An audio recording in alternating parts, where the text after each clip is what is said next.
Okay, it is 7:05 and I'd like to call the meeting to order of the Menlo Park Fire Protection District on June 18th, 2019. Roll call, please. Director Crowley. Present? Director Jones. Here. Director Bernstein. Present. Director McLaughlin. Here. And Director Solano. Here. Great, we have a quorum. Let's stand for the Pledge of Allegiance, please. I pledge allegiance to the flag of the United States of America and to the republic for which it stands, one nation, under God, indivisible, with liberty and justice for all. Okay, I am going to open the public comment period up for public comment number 1 for anyone who is here to talk about items not on the agenda. Do you have any public comment cards, Michelle? No. Great, I will close public comment number 1 and we will go to the report of the fire chief. Unless we could go to, do you want to do the presentations first or? Well, actually, I'd like to have Chief Johnson's here, Fire Marshal, so he wants to make an introduction to the board. Okay, so. let's do that first then. All right.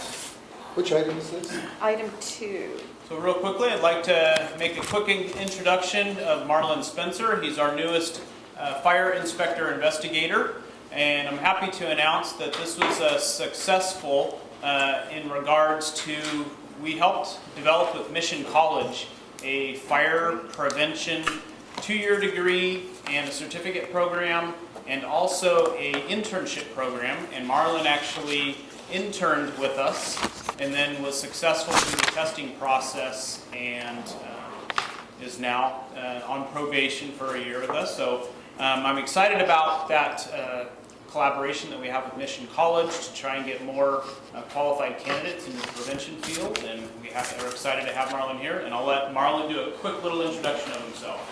Thank you. Good evening. How's everyone? Good. So to follow up with Chief Johnson, it was a great internship program that helped catapult me into the position that I'm in today. I came from Stanford Blood Center, worked in blood for about 8 years or so, but had some EMT background. Hit some great milestones this year. Just celebrated 25 years with my wife. Yay. Thank you, thank you, thank you. Congratulations to her. Yes. 2 great sons. One just graduated college at Willamette University just recently, and then my youngest is going to be a senior this year. So, and then the icing on the cake is coming here with Menlo Park. It's phenomenal. So I'm just really excited to be here and just extend a very long career here. But thank you very much for the opportunity. I really appreciate it.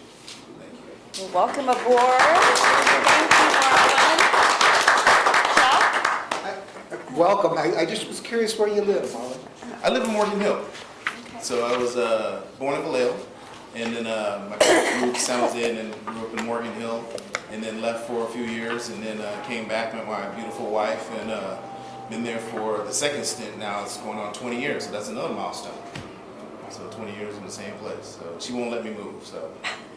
That's what's kept your marriage together for 25 Yeah, years, right? Just keep saying yes. Yeah. That's what I do, so, yeah, it's fantastic. Thank you. Thank you. Any other Any comments? questions?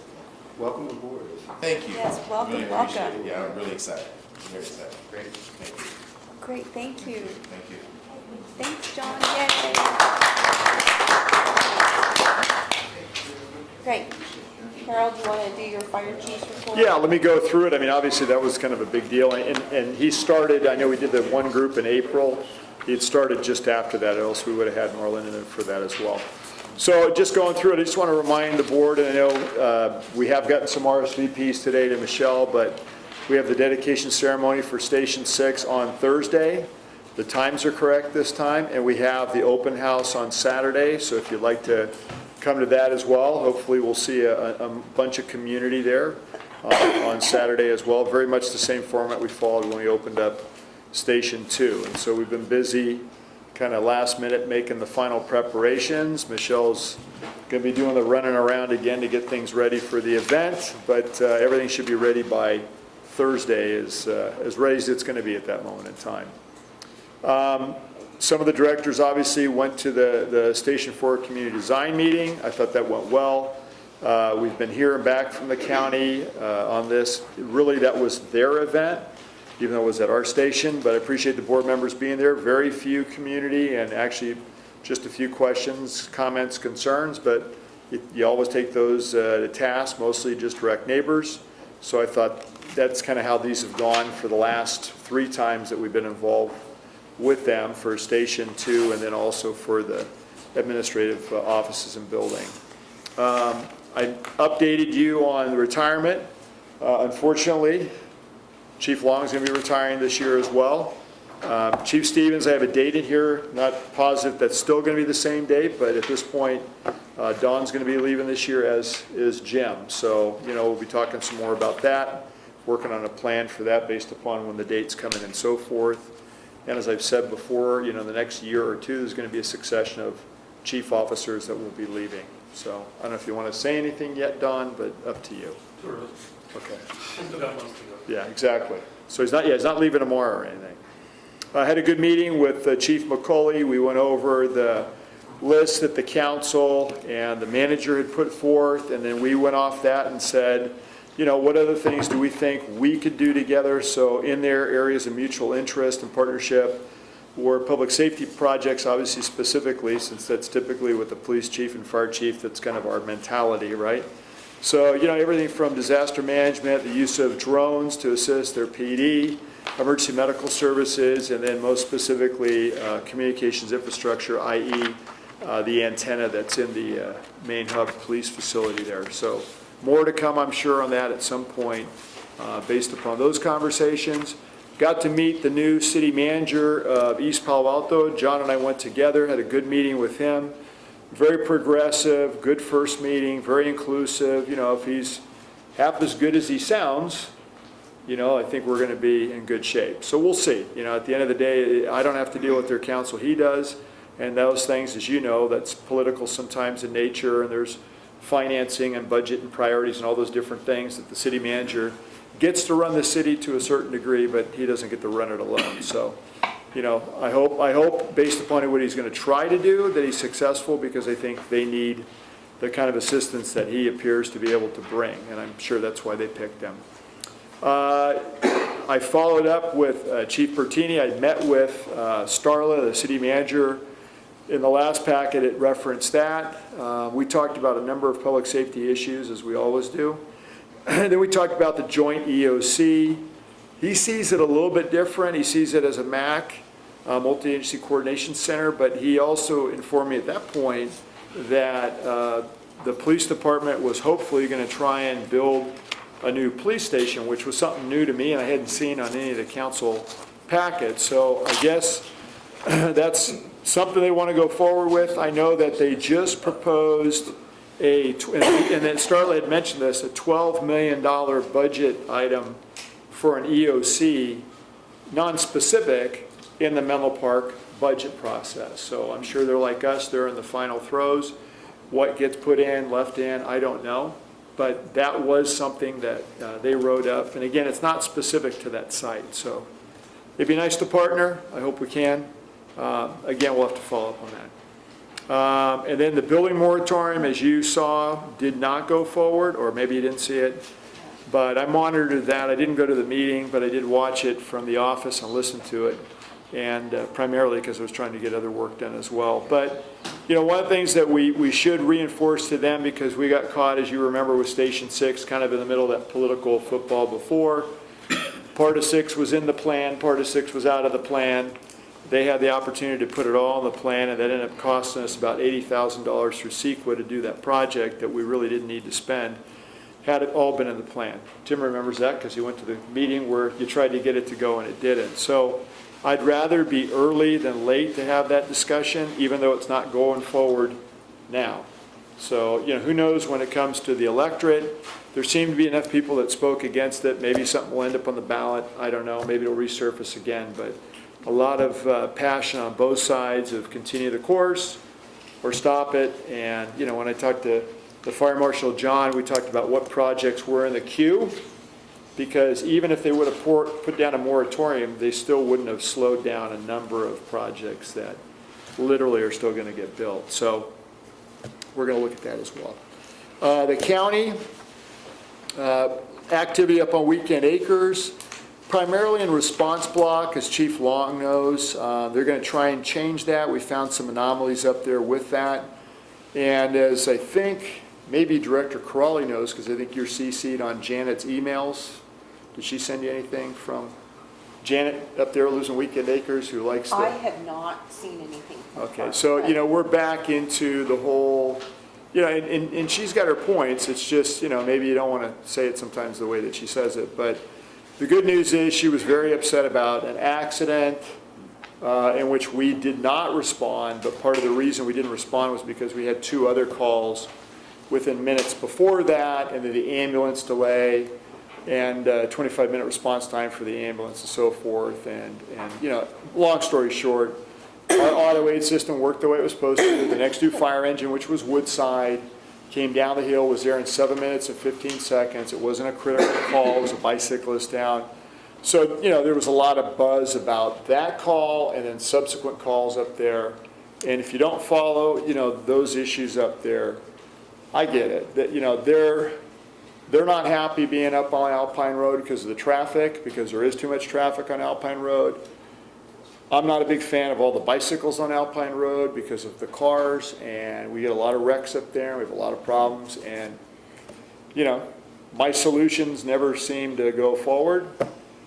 Not because they're bad solutions, but because other people are involved and they're the ones that get to make the decision. So I would love to put a bicycle path on the Stanford side of the creek and be done with commingling of these large bicycle groups and individuals who are, in proximity to vehicles driving down a narrow, windy road, especially, when the sun is in a certain position or at nighttime, but that's just not going to be it. So until then, they live on, unfortunately, a very highly traveled, congested, constricted, conflicted roadway, and getting out of their driveways, getting out of their houses, getting out of the roads up there are problematic. But what we did do outside of, as we've talked about annexation up there before, is we're in the process, and County Fire has agreed that we will modify the response blocks up there because the response block belongs to County Fire.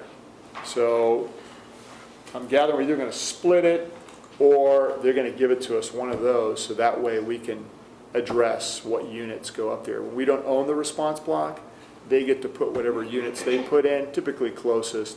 But eventually what will fix all of this will be when the new computer-aided dispatch system comes into play. If we end up with using GPS, then it's going to be the closest unit anyway. So The sections that Menlo Park is annexed in, that portion up there, Stowe, Sneckner. never got entered into the CAD system through TSC, so that's why it truly shows the county response block. Now that we've kind of figured that piece out, we're working with them, it's going to be entered in as to what's truly a Menlo Park annexation, which then is our decision of what resources come and what order, so it should straighten all that stuff out. That's a big, long finger, long outline there. We hope. And if not, then I'll just forward all the emails to the county from Janet when she's, wondering what happened. So So when did she send those? Because I didn't get while you any. were gone, and I just didn't figured. get a single one from her. So usually, I know that she. She usually CCs me. Yeah. So I didn't look at because it's a long, as you can imagine, it's the 100-some-odd people at Weekend Acres. It's Don Horsley. It's Slocum. It's it's the sheriff. And, in the CHP, and then it's, again, she can get a little derogatory and titling, as you know. So she brings up good points, but sometimes it's how you start the conversation, so. I know, but I think she's been at it for such a long time. She's frustrated. She's frustrated, I get it. Yeah, I mean, I get it. I know that they want to preserve, side note, I know they want to preserve the Stanford Hills, but if I was the king and the world was perfect, I'd put a roadway across that whole hillside that goes right into the campus, and that way would relieve all those people living on that other road that have to deal with all the cut-through traffic that goes to Stanford, Stanford Hospital, Stanford Shopping Center, and all of that. So I understand what she's saying. It's, it's not 50 years ago anymore either. So anyhow, last couple things. I wanted to let you know, because this is kind of a big thing as well, is the fire chiefs collectively voted to not deploy strike team resources to federal fires, specifically mostly forest area. But if there's an immediate threat to life or property, we would obviously change that. So, you know, the majority of open space in this country is federal Forest Service or federal lands.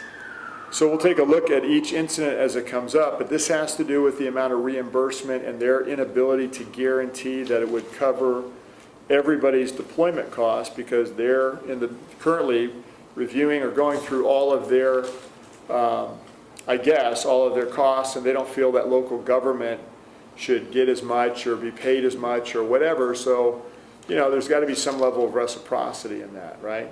So collectively, there was, you know, concern from the chiefs group. Obviously, there's a safety valve. Again, if life and property are at risk, you know, that would, if Yosemite Village is on fire, it's different than if it's up in Tioga Pass, right? And you're going to lose maybe a visitor center or something. So, you know, that's what we decided. It does not apply to each entity's single resources, so everybody still gets to make their decisions. There is a correction there, it does apply to single resources. Oh, it does apply to It just single. doesn't apply to incident management. Okay. So, yeah, okay, thank you, Don. So it doesn't apply to incident management teams, but it does apply to single resources. So Director Solano had asked me a question on that, which was slightly different, which, are we going to get the full reimbursement for last year's Camp Fire, which is slightly different? And the answer at this point is, we believe so, but they haven't finished processing the claim yet because it's that big. So that's the last outstanding fire deployment from last year. So you have the go backwards, which is enormous. On that particular fire, it's the last one for reimbursement, primarily state. And then, not to convolute it, feds essentially are saying up front, we're not going to give you the same amount of reimbursement, so we don't really know what that would mean, how much it would be different. But a lot of the agencies, not just in the county but in the state, are saying, okay, well then, you know, we're not deploying to your fire unless it's a life-threatening fire. Are the reimbursement rates different for a wildland fire versus the full state, local response, say to the Camp Fire? Well, it is, because the state of California, state OES, CAL FIRE, if it's in a state SRA or it's a local community, that isn't a problem. It's only in federal, correct me if I'm wrong, Don, it's only in federal land area. Well, right now, just as long as we're under the state umbrella, which the Camp Fire response was part of the federal and state joint venture where the state can use federal assets, i.e. members of the FEMA team. However, it was a state requested deployment, so we should be good on the Camp Fire for the OES, or should be for the Tech 3 team after all those fire trucks came back and they went recovery. As for reimbursements, the current contract that's in place, which is called the five-party agreement between the state and the feds, the National Park Service, and OES is basically OES is our representatives for local government. We kind of work under an umbrella and they take care of everything for us. It's been that way for decades. The current contract was expiring in December. They had to sit down and renegotiate anyway, but the feds have come out and said, well, we're going to change a bunch of stuff before without negotiating with you, and we're going to do it like a month before fire seasons and no one knows what's going on. Under their current agreement, OES, it's a flat rate. There's a simple form you fill out. Each agency has to submit their annual rates to OES prior to fire season, so they know, okay, this is what this position costs. And then that's where we get the coverage for the person employed, the backfill, administrative costs for putting everything together. That's where the dilemma is the Forest Service says we're making changes, but no one knows what those changes are. Do we get reimbursed on those dollar for dollar, or is it at some lesser rate that's set? So right that's set by now, the state? what OAS does is basically if an engineer is deployed, it's the average rate of our engineers. So right in the middle is how they work that out. One thing the Forest Service is saying they want to do is they want to go to actual, which means certified payroll. And kind of issue, it's not ours, but it's going to kill a lot of voluntary agencies. So on the state reimbursement, it's not dollar for dollar? We fill out a simple form, we hand it to OES, they bill the feds. Could you estimate the percentage we do recapture? I mean, is it 60%? Is it On 20%? the state? 110%. Yeah, When you it's, add in administrative fees and the Well, then fees. I misunderstood. I thought you said that the reimbursement rate is not dollar for dollar. Well, on the form itself, what we list, there's one engineer, one captain. What we have submitted then is our average pay rate for that position. But by the time you add that in, the administrative costs that we can submit, and then we get paid for our apparatus being up there every day if there's no mechanical issues. You know, those are things where you tend to see that our reimbursement is actually a little bit larger than what we Okay, so spend. we are reimbursed actually. yeah, we're made whole and then some, I think, not to make it too big of a deal out of it, but, that's not the intent, right? I mean, they're the ones that every year send us the form, we fill it out. And like Don said, it's the average, and to be fair, I mean, we don't force anybody to go. So a lot of times it's some of the younger captains and fire engineers, they want to go because maybe they've never gone before. And so, it's a good experience for them as well. So when you get to the average, they might be below based upon the number of years of service and where they are. Okay, then, do the feds reimburse at less than our actual cost? Is that That's the what issue? they're- Under the current agreement, they never have. OES bills for us on our behalf to the feds based on that form. That's all been agreed on, and that's what they've done for decades. One of the things they're changing several things, is how they want to get provide reimbursement. Like I said, that's the big unknown for local governments. We don't know what it is. So we can't guarantee, we might, if we send people all summer and then find out that in the summer, oh, by the way, we're not going to do reimbursement fully, then I don't think any local government wants to get in that situation. So that's where you see a lot of people being very cautionary, and state OES coming out saying, hey, we're not going to say you have to respond to these. We're going to let you make a decision on the local level. The county chiefs group is the San Mateo County op area, made a decision collectively that until we know more, or this has been hashed out, or we're getting some guarantees. We're not going. Unfortunately, Forest Service incidents are the majority of the incidents. They're typically CAL FIRE. CAL FIRE says everything is standard going on there. So I'm really hoping they kind of hash things out. But just right towards the end of contract, no negotiation, here it is, and then there's just too many question marks for people to feel comfortable. Virginia, Chuck Scott. Chuck, yeah. Wasn't this initiated because the Trump administration did a study, and the study showed that local agencies were being overpaid for their resources, and the federal government was upset about The that? federal government, this is essentially kind of what happened is, if you go back last summer and the summer before, the U.S. Forest Service still owes approximately $9 million and change to local California agencies for the past 2 summers that they have not paid. California made a big deal of that last year publicly in the media. My guess, I don't think they liked that. They initiated an audit. Yeah. They have not shared the results of the audit with CalOS or the governor or anyone in California. However, they have shared what they now want to do, Which is to lower what they're paying. which is we want to do actuals, we want certified payroll. Like I say, it kills volunteers. Volunteer departments don't have that money to pay their people. So how do they show certified payroll? Because there's no funds to give them until we're reimbursing. So, yeah, it's 5 or 6 different big items. Could you, just to help understand, could you explain what, I didn't understand this when I read, what is the single resource request versus what's the other type of request? So let's say we send out a line medic versus an engine strike team. So it's a single resource, it's a paramedic that would go I and said work. strike team isn't a resource. Yeah, strike team, so we'd send one engine with 4 people on a strike team as part of a county-wide effort. And we do send out, EMTs and paramedics as line medics. And why would we discriminate between those two things? I mean, if we're not getting the full amount of money, why would we care? The single resources and included those, just. Yeah, it's an error on my part. Oh, that's an error. Yeah. Yeah, the single resources are, everything's included. So general memo, other, and one. Oh, I see, okay. Yeah, that's what he was. Yeah, Well, so I didn't Don get- said it's different if they're on a team. So there's special teams that they've put together, which we believe they're going to fully pay That's for. what we're saying, there's gonna be something right, and we let one member. My understanding also, so there was a study, and I guess I didn't share it, but they shared the conclusion that they felt they were overpaying. And now they're undertaking maybe 6 or 8 additional studies in other areas. And before they announce what they're going to do, they need to look at the results of those other studies.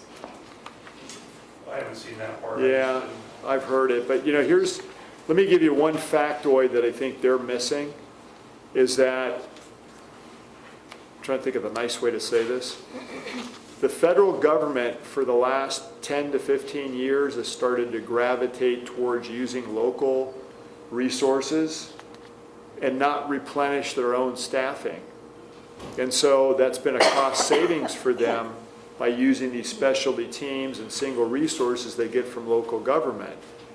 At first it was an opportunity to kind of work with them And there was a lot of benefit because, if you could work in that realm, you could work in other realms. So, if you had a base camp manager, or if you had a food unit leader, because we had that and on the urban search and rescue side too, right? That we had those people that would have to develop camps and logistics and all the things that go along with supporting a lot of people. So we actually supported a lot of that. I thought that was a really good program. But where it became problematic was all of a sudden they started to think our employees were theirs. And because they ended up having all these retirements, well, then they didn't replace the people on their side. So it's kind of disingenuous now to say, well, you guys cost all this money. How much money did you save by not replacing all the people that you started going to local government for? Because that became a problem. And so this is, in my opinion, an over-reliance on local government due to a lack of replenishment within Federal Forest Service and other entities. And so now, and I get maybe what the Trump administration's saying, I don't have a dog in the fight either way. It's kind of political, and I think that's bad to kind of introduce that element in there too. But the reality check is you better figure out who the people work for, because at the end of the day, not wanting to pay for people means there's not going to be very many people working for you because you got rid of them all. And that was a decision you made a long time ago. So, it's going to be real interesting to see what happens. There's a lot of challenges ahead, and an over-reliance on local government is probably a bad thing, but the day of reckoning could be coming. So we'll see what they're going to do. Can I just ask about the practical aspect of this? It said, of course, if there's a threat to safety or whatever, they would respond. Isn't any fire in the mountains or whatever, isn't that a threat just by definition? Well, I mean, look, if it's just Federal Forest Service, there's no one, basically there's no one in the way. There's millions of acres where that applies. There's not a community at threat. That's a little bit different. I think we put that safety valve in there because we don't want to give the appearance either that if they called us today and said, the fire in Yosemite is going to burn Wawona Village over and it's full of tourists and employees, we're on our way. I don't think we want to say no if there's immediate threat to life, okay, or significant property like a community. Billy Bob's cabin up in the woods, he uses for hunting or, motocross or, that's a whole different thing. I mean, people, some of that doesn't even belong to those individuals. They are on lease agreements on federal land. So, I know a little bit about that, but, that's what we're talking about. For something where a community or people could be lost, yeah, then we're not going to say There's no. There's a lot of fires, like these strikes up in the high country. They don't even put staff on it. They just monitor it right there. They're miles and miles. And they're not going to put staff on it now. Resources, but they're more about the management of natural resources, where CAL FIRE themselves were, let's go pick it out and be done with it. Now, there's an example given, and part of the issue a little bit too is they rely heavily on us local agencies, CAL FIRE and everything else, but they don't really throw a lot of resources and stuff. I believe it was, it's one of the biggest Forest Service fires we've had in the state. I can't remember if it's the Sopranos or whatever else, but a very, very, very large incident. There's 4,500 personnel on that incident. 300 were resources. Local government, CAL FIRE, more the burden of the rest. So, and they got resources all over the country. So why aren't they pulling those resources in? So it's political is really what it comes down to. It's very dynamic. None of this relates to Task Force 3, is it? No, it's different. Totally separate. Totally separate. So, and we shut, years ago, just know, we kind of shut some of that stuff down for the very reasons, which was they started relying on it over, it wasn't an infrequent thing. I mean, I had guys that could be out all summer long. I mean, literally when they came back, there was another request for them to go out. I'm like, well, this isn't a side job. This is, we need you here. I'm okay with you, get one or two in and you get that experience for the year. It keeps you sharp in a lot of areas. That makes sense and we're contributing. But, they drew down so far and so many people retired and they didn't replace them. To Don's point, again, I'm waiting for the backlash to come here because they could end up having fires and really having nobody that they can put in there because of their reliance on local government. So we'll see. That's it. Okay. Unless there's any do you want questions. to talk about the space needs assessment really quickly? Well, just, yeah, I can. I mean, look, so the space needs RFP went out. We had 10 vendors that we posted to. We have not received All the proposals back, that's next week. We've received a number of people that have had questions. I know John and I have been answering some of those questions. I don't know how many people actually will submit next week, but we're hopeful, and I know Director McLaughlin was concerned, were they all in the local area? You can see there's a number from all over, including, Massachusetts and Ohio, so I'm not sure how that happened, but there are some from Central California, Northern California, Santa Rosa, Sacramento, San Luis Obispo, Southern California, Folsom. So they're not all out of, San Jose or locally. And I think there's one more that, no, okay, they're in there. WLC, if that looks familiar, because that's our architect for Station 4. So, and at one point he was going to do it, then he was not going to do it, but now apparently he says he's going to do it again. That's all based upon work volume they have. Great, thanks, Carol. Well, hopefully you can thank me next week or next, because we'll see what comes back, right? That's the true test. Great. Chuck? I had a couple questions I want to ask. First, Michelle, could you put me down for an RSVP for Thursday? Yeah. Yes. Thank you. I wanted to ask you about the captain's test. Yep. Could you just, in a very brief thing, just talk about the kind of components that are on that? What do you look at to decide if somebody should be a captain? Well, so I'll actually flip to Dawn first, because first there's a task book, and there's essentially, becoming an acting captain. So if you want to talk Well, about internally, that. they have to meet qualifications to be able to take the test. But once we administer the test, we actually use a third-party contractor for neutrality. He kind of puts the format together. He garners outside raters. We help each other all up and down the county, so we utilize chief officers typically from other agencies on this side of the peninsula and across the bay, that we return the favor when asked. And the components we had on this test, and Frank, if I missed anything, we had a writing assignment. We're going to conduct a writing assignment. We had an oral interview, so pre-established oral interview questions. We had actually 2 emergency simulations, fire and EMS fire. So basically, we put an incident in front of them on a screen. They have to work through it as they would if they were on scene.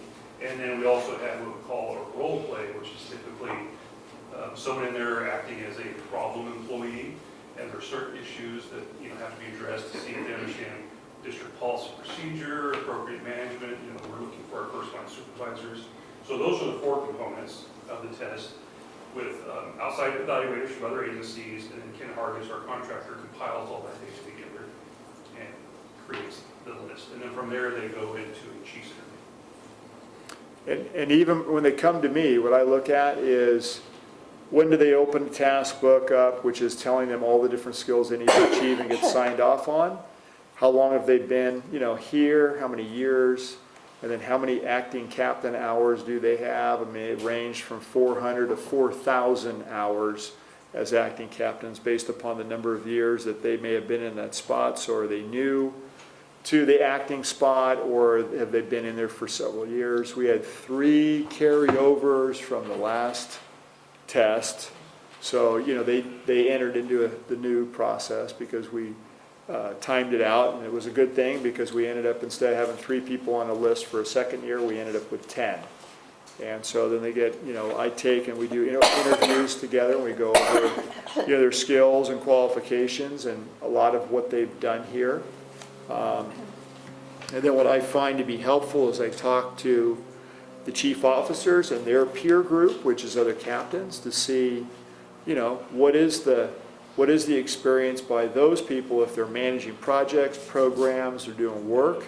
What does that look like? If I'm asking a captain, especially someone that's working side by side with them, what happens? Do they get the inspections done? What is it like when they're working? Are they running a loosey-goosey ship, or is it high and tight?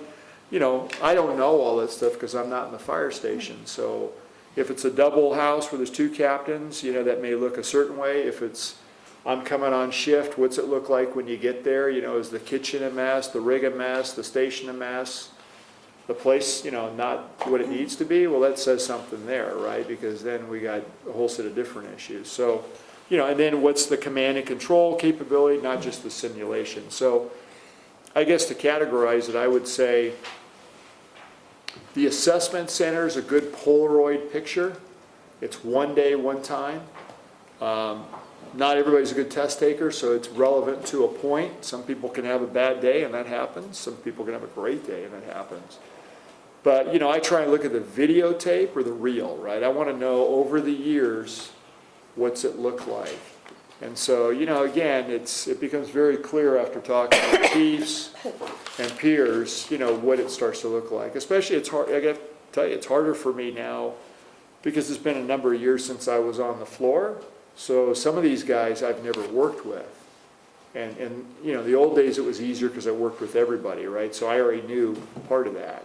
But now it's easier just because it's easier if I have these interviews with their peers, because some people would say, well, they're going to play favorites. And the answer really is that doesn't happen. They just don't, they don't want to have someone they work with in the same station or opposite that's going to be a problem for them, right? So actually the honesty factor has been pretty good. So that's how we do it.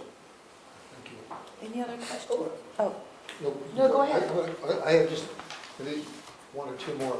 I wanted to ask you about the city of Menlo Park, the EOC. You mentioned $12 million. Your report said 15 million. It's not, but has there been a change or what's going on? So, yeah, I'm not in their budget process, but the last document I saw after I put this together was they had made, or they'd written up a $12 million request.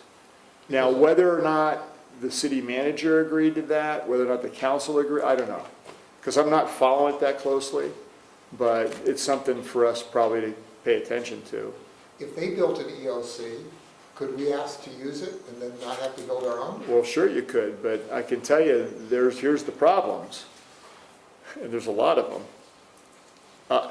Apparently, if it's attached to a police station, where's it going to be? Because originally, it was, we're going to put an EOC in the new library. Well, there is no new library. That doesn't exist anymore. So now there's a new police station, and I haven't seen anything. I don't know if that's approved or, you know, the good news on the 12 million for the EOC, it wasn't specific. I mean, we can collectively work together, I think, with them and others and do it at a fraction of that cost. I mean, as part of an existing structure that we could build, like I'd said, with a new meeting room, classroom, on land that we've acquired. They don't have any new land. I mean, one of the problems with, as you guys know, the you know, city center is where's the new open space to put anything? Because if you've looked at their parking, they don't have enough parking on some days with all the different activities that they have going on between the ball field, the gym, the rec center, the kids program, city hall, the police department, the library. You know, I mean, when everything is moving at the same time, good luck trying to find a parking space. So, you know, they have a bigger issue over there, which is they don't have enough parking now, and then where's this building going to be? So, you know, they haven't identified any of that. And would a new police station be a separate building, and where would it go? So. I was wondering, because when we had originally talked about it on this property, Yeah. your estimate was even lower, it was like $10 million. I mean, it's funny to think that the city's gonna build something for itself that's bigger than what we Yeah, did. so I asked how they came up with those numbers, and I don't know if the 12 million or 15 is a police station attached to an EOC, or an EOC with a police station, you know? I'm curious, is there an opportunity here to do a joint project? Well, there is. I mean, that's how we went into this. I mean, with- on our site, if, you know, given what you just said about their. Absolutely. That's what we proposed to them. yeah. So what I'm telling you is this kind of threw me, because we had met with the two directors and the two council members, that was on the list. Then I'd met with the city manager separately. I mean, it sounded like, I mean, she was very engaging, and So where are we at? I mean, are they amenable to it, or? Well, This, it tells I me that guess, they're I moving guess, forward independently. I guess it depends on who you talk to. Okay. So, I mean, you know, when I spoke with the police chief, and, you know, I don't want you to think this is a slant. I mean, at the end of the day, I understand why he wants a new police station, I get it, but that was the first time I'd ever heard it. Right. So, you know, and it, you know, like anything else, even with you gotta sell something, and then there's gotta be space. What I would we, just suggest when there's an opportunity to. well, I'm with you, to grow, because then I think we should be taking. you could do a joint effort here, and it would make more sense, in my opinion, because we have land, they don't. We'll have parking, they won't. You could do it for less and everybody would win, and that makes all the sense in the world, so. We asking for the vehicle by which that negotiation can happen? Well, I mean, if there is one, if we know one, yeah, I'm speaking in very general terms. Yeah, like I said, if there's an opportunity, then I think we should be encouraging it and promoting it. I think the group gets together, right, the liaison from both sides get together. It seemed like that is the group and the vehicle Right. to kind of drive that process. That impediment before was the new library. They were gonna put it in the new Right. library. We actually had that done. And once that went away, Discussions with the liaison group. Isn't Ryan, their emergency manager, right? yeah, Our employee. yes. Let's find out what he said. Well, I mean, to be honest with you, that's how I get part of my information. So, you know, I mean, and I'm not because he's a mole, but because he's right there and he understands what's going on. I mean, you know, Ryan's already done a design for what a joint center would look like. You know, maybe we just say it's a MAC, but if you need to use it as an EOC, that's fine too. I mean, look, we're not done. I think we just got to sort out, you know, what part is who's, you know, where are the electeds, where's the manager, where's the police chief, and if everybody's not on the same page, we can get everybody on the same page at some point, because there's a major cost savings in doing that, so. I tell you, Chief, I was probably at one of the better EOCs that I've ever seen in my life, and that's at Facebook. Have You're talking you about been to their, Facebook facility? Yes, Yeah, but you're talking about the GSOC, Yeah, yeah. I mean, but you know that's not gonna stay there, right?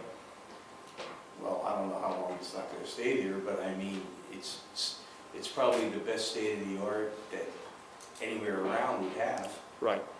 I've been to the NOC in DC, and it's not even 1/16 as good as that. So one of the things that we talked about too was asking Facebook to partner, because having a GSOC on your own property is probably, as Rudy Giuliani found out, like putting it in the World Trade Center complex, so it's not the greatest location. Well, everybody was in that complex, even the federal government was in that Right. complex. So, Chuck? I wanted to ask you about the weekend acres. Is there any more talk at all of us annexing the part that's not in the district? Well, you know, there hasn't been, but I will tell you, I mean, it's I'm not doing your goals for you. I personally would love to see it. I think it's overdue, but it's always made sense to me. I mean, the closest county engine is 9 miles away. Engine 4 is less than a mile away. Now, once we rebuild 4, one of the things that I did tell the local residents, and they were happy to hear, which was, you know, our plan currently is to add another resource up there by moving that truck. So they'll have more depth in terms of Menlo Fire resources. And, you know, because that's our biggest area, that's the hardest to get to, and I think, you know, that's a good thing for us. Now, you know, that's something you're gonna have to decide, because it requires us to approach the County Board of Supervisors, LAFCO, but originally this came from LAFCO, Right. who identified that that was an issue. It still bothers me that we provide service to people that are not in the district. I know, and they get the property tax and they don't give us anything for it. And they complain when the response time is bad. Yeah. And they should be talking to the county and making the county build a fire station right near. Well, just so you know, the criticism towards the county, the sheriff, and the CHP is at a much higher, much more vitriol level than it is at Menlo Fire. And I respond. So when they send me an email, I write back. And, you know, I don't play the game. I'm not into name calling, and I let them know I don't do that. But, you know, at the end of the day, I defend the district and give them the facts of what occurred, right? I mean, literally 6 minutes before this call comes in, Engine 4 gets another call. And I told them what kind of call, and I told them where. Then Engine 3 got a call. So, you know, and there was a lot of calls that day, obviously, for ambulances, too. It's not like the system underperformed. The system was inundated for a Sunday morning, which can happen. It doesn't happen often, but it happens. And by the way, the next engine was there in 7 minutes and 15 seconds. So, you know, auto aid worked the way that it was supposed to. There was reciprocity. Engine 8 came down the hill, they set up, and they treated the patient. Now, I get why there was a concern. There was a 25-minute response time for the ambulance. But equally, on patient care, if you don't have a critical patient, you're not screaming for more help, right? So, you know, if it would have been critical, we would have lost somebody, that probably would have been a different deal. But that's not, you know, having somebody, unfortunately, wait for an ambulance, if they can wait, because the system's busy, that happens. It happens everywhere sometimes, so. Well, it might be worth renewing our request for the county to consider that. I know we're going to talk about goals and work plan later. And I'd love to finally, after how many years, Rob, how many years ago, Virginia, how many years ago, we've been walking up there and talking about this? At least 10, 6, 12? Well, before we got on the board, so at over 8. I know we walked, 6, but yeah, it's probably going 6 on years 8, 9 ago. years. Yeah. I mean, I think Martha did that LAFCO study when I first came as the chief in 2007, 2008. So yeah, we're somewhere Years around ago. 10 to 11 12 years. ago, yeah. Yeah. Okay, any other questions? Okay, then we'll move to item 3, which is the OpenGov user training. Kathy? Just going to do a very brief presentation of OpenGov, and I'm going to get to it, and the more you just sort of look at it a little bit, it's really pretty easy and has a ton of information. Okay, so from our homepage, under Fire District, and then down in the corner, is OpenGov. Wait, where is that? Okay, so I was on the homepage, Okay. and then I went to this Fire District tab at the top on the left. And then down way in the corner, we're under Open Government, where I'm clicking on now. That's where it is. Okay, so for the first page, they talk about what it's for. Basically, it's transparency. We have a ton of our information on it. In fact, all of it. It's very broken out pretty granular as well. And it's mainly for citizens and for the board members. So just starting here, you can go to the, where are the district's annual expenditures? What is that question starting with? And this is just a computer. And then view reports. Now on the left side, they have the views and filters up here. So I like to go to views because you have your questions right there, first of all. This says, what are the district's annual expenditures? So you can click on that and it'll show you back from fiscal year 11-12 through March of this year.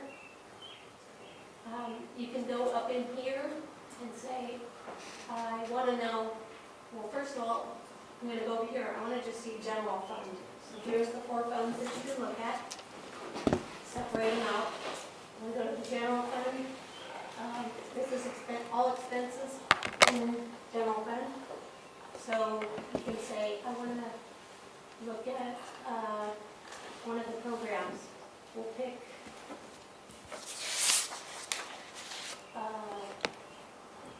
we'll pick the fire suppression. You can go down like that. Click on that suppression, and it pulls it up for you.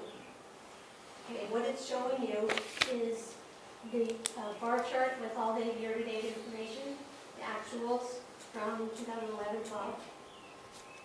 You can go even deeper where you say, I want to see expenses. I want to see, do I want to see benefits, contract services, any of these that are on the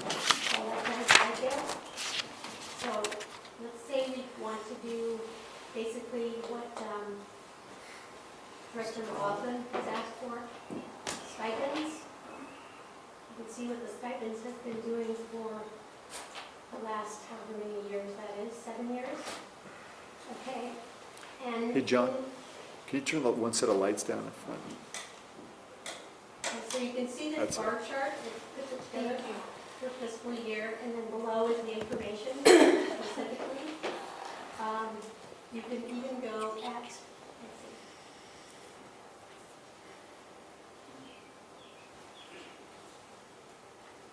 Kathy, So, I have sorry, a question. sure. If I'm on my iPhone, can I get this? I haven't tried it on my iPhone, You can't. so I can't try it. Maybe something in the No. parking lot, I don't know. Did you That's try why it? I had Well, suggested a long time ago, if we could put it on some type of an app where that we can, Where it's a mobile app? yeah, Okay. if we could design a mobile app for it, because I gotta tell you the truth, I don't, when I'm doing, you know, like traveling or whatever back and forth from the city to come here, and I need to look at something really fast, I can't pull the stuff up because I'm on my phone. And I don't, it's even an issue with an iPad, Okay. so. Really? Because I can get it on my Galaxy Note. But it's kind of like a mini computer too, so it's probably different. Well, Okay, I'll look into that. yeah, if you could, you know, maybe Ben can come up with something for us, because once you get into it, it's great. No, I've got no issue, whatever, but I've got to be behind a computer to do it. Right, And usually I'm not, I'm running. right. And, Okay. okay, I mean, it's That's a my good only- point, it's a good point, because a lot of people are using their phones more now anyway. I mean, how many people carry a computer around anymore?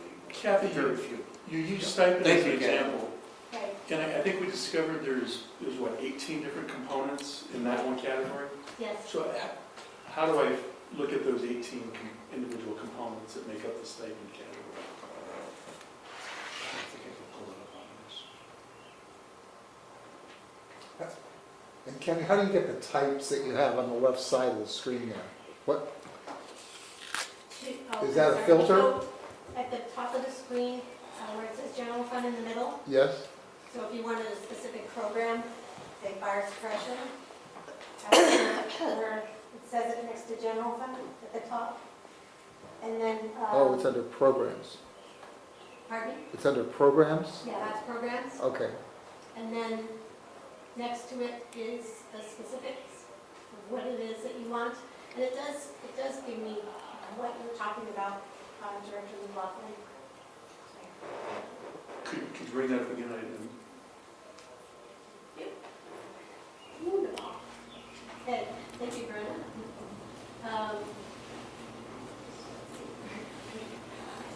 Okay.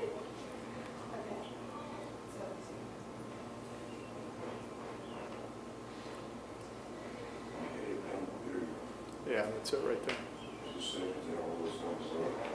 Click.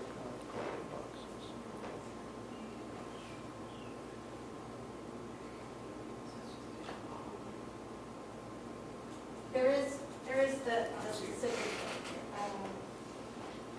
one that you're talking about. I'll get to that, probably get to that in a bit. Kathy, I was able to pull it up on the iPad. Okay, Ooh, okay, okay, that's good. Okay. thank you. Okay, well, anyway, I'm going to go back to looking at the expenditures. You can see all the bigger programs, all the different funds, and then separated by program, and then what type of expenditures you're talking about. So, yes, you can go to that level of detail that you're talking about.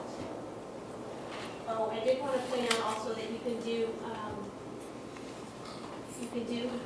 different types of charts depending on what the information is that you're looking at.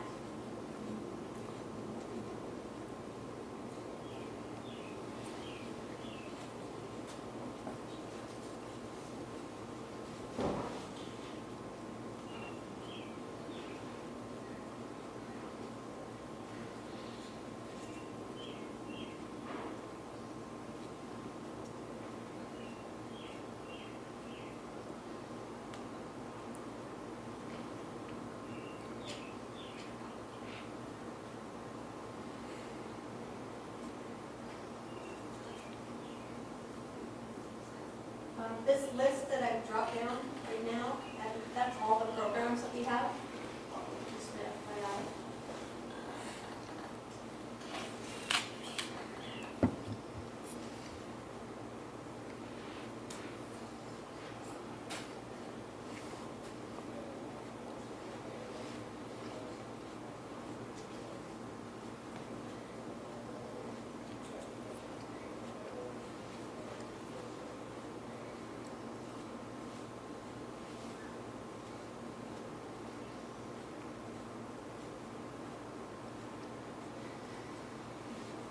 I forgot how to do that one, exactly.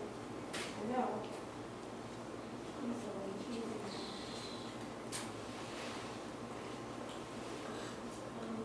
So I'm gonna move forward. Okay, so here we have total expenditures. Again, that's one of the questions on the left side. So what are the total budgeted expenditures by program? Again, same thing basically, only it shows it by program. So let's see, I think, no.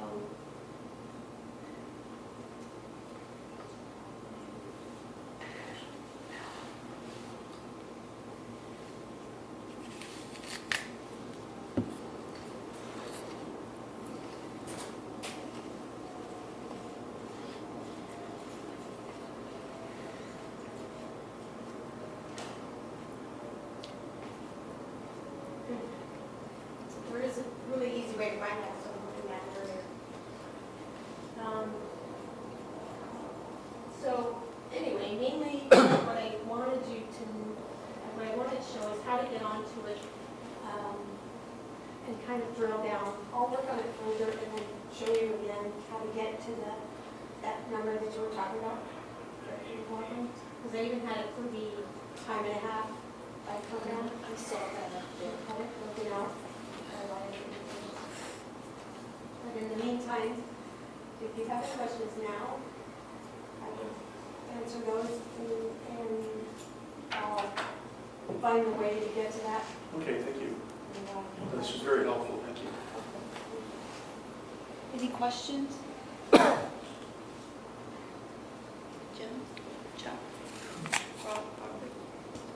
Okay, great. Thanks, Kathy. I think it's a very powerful tool. So thanks for all the work that y'all are putting into it. I know it's a lot of work putting the data in. Thank you, thank you. I'm sure if anyone has questions later, they'll reach out to you. Okay. Thanks. Okay, we'll go to item 4, which is public hearings on the district's budget, and I'll open it up to public comment. I don't have any public comment cards. I'm assuming you don't need them, Michelle? I don't know. Okay, so I'm going to close public comment, and we will go to item 5.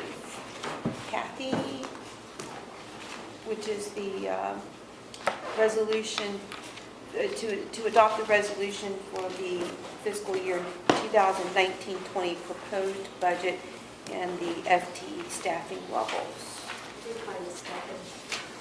It always You happens. find the 1.5? It's up there now, yeah. There it is. It always happens at the end. It does.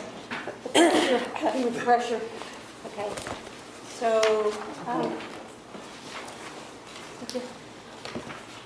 That's not all of them, that's just That's not, one of yeah. several it goes pages down of them. Part of her. And That's great. yeah, it's pretty, it's detailed. OpenGov.org is a very powerful. okay, it's a good idea. Why don't we, since we're right now, go ahead and show you how to get to that. Oh, okay. Right on to the question on the left side, what are the total salaries for the district? Click on that. And then I'm going to stipends. It shows you all the different stipends, all the way across. It does show you that the trend that Dr. McLaughlin had been talking about. And we can also break it down to where it's, you can see all the numbers for each of the years. And part of what happened, we're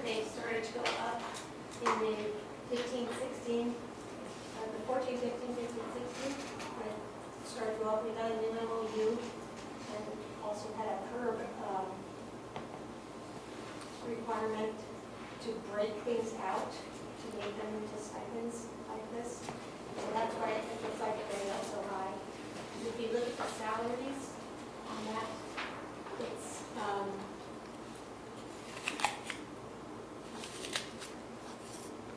if you look at just the salaries, you'd see that that number.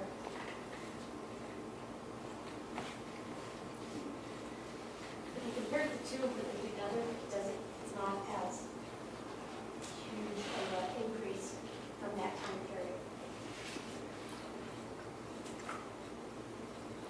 It also, I didn't tell you, list the revenues. We also have revenues that you can look at that, break that out from what general fund.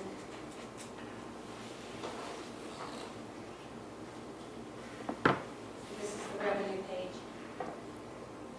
We have general fund, we use our special revenue fund, capital improvement, project fund, debt service, and then it has each one by year.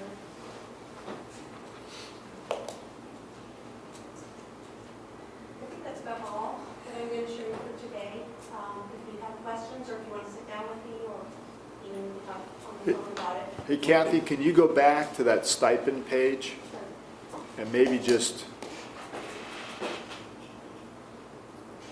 so yeah, go across. That's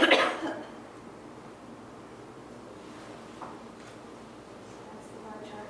And then go down. Okay, and then slowly drag on the right side, you know, or yeah, scroll it down so they can see all the different categories. And on the far right column is the current, so the 18-19 as of March, The actual, Yeah. this year. So if I'm looking at this, 2014-13 actual was 475,000, Yes, and then 18-19 was 1.5 million. 18, oh, 15, 16. 18-19, You know, on the far right all column. right, yeah, 1.5, so. I'm just curious, I mean, on its face, I have to ask, what would cause it, that kind of growth over that period? No contract for 8 years and then a contract with the The union. contract to So- full when? so the real change, Jim, is gonna be the 15-16 year, What because year that's did we- when we got the contract. What year did we sign the contract with IFS? 15, it's August of 16? 15. Yeah, That's why there's that big change. The 18-19 in the right column is as of March, even though it's actual, yeah. and what happened in that time period wasn't that they got an additional 1.2 million, it was that the way the MOU spelled out, that those pieces, like say paramedic, that's not just lumped in with salary, and so it separated all these things out. Residency stipend was new, but mainly it was just picking it out. And PERB. So I So, know this would have to be studied, and I don't want to take a lot of time now to do that. But, thanks for pointing me to the place I can look, get these numbers and study. so remember, it was 7 to 8 years, no contract. And then the PERB, it was also, the contracts mixed with the PERB rulings and what we had to do going Two forward. rulings and FLS. Kathy, one more question. These would be a pretty level kind of thing. So if 3/4 of the year, we're up at 1.6 million, say, you can expect that we would be a little over 2 million by the end of the year. Is there any reason this fluctuates? It only, I can tell you why it fluctuates. So as you go through and you look at, if we start to shed older employees that have more stipend potential and get paid at a higher rate, and you bring in new employees that don't have a number of these things, but they're paid at a lower rate, you're gonna get a fluctuation. the additional employees that we have. Yeah. So we So, added how many firefighters last? so in the last 4 years, we've added 36 firefighters. In the last 10 years, it's 47. If you go to total number of employees over the last 10 years, it's as high as, I want to say, 71. because that was only counting the firefighters first. Yeah, so the 18-19 number will be a little above the budgeted number at the end of the year, mainly due to new employees. Let me just add, just to make sure I'm understanding, at the very end of our packet, you have data. These numbers would be the same? Those numbers are for the fiscal The year budget. 2020. It's for the budget, Yes. yes, okay. But same categories and all that. And then, this is all from the CAFRA, is that It's the all from the what? CAFRA? The actual numbers up here? Well, they're not broken out like that in the cover. Oh, I see, so there's directly from the accounting system? Yes. Gotcha, okay. Any other questions? But there they are, Yeah. right? So it's all there to some degree. Thanks, Kathy. We were on, so we need to get to item 5.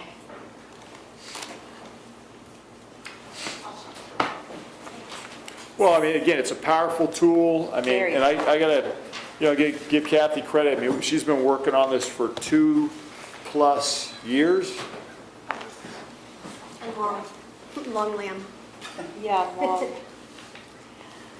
Okay, so there were no public comments for the public hearing for the budget. So Kathy, we're on to item 5, which is the staff report to adopt a resolution for the fiscal year 1920 proposed budget and the FTE staffing levels.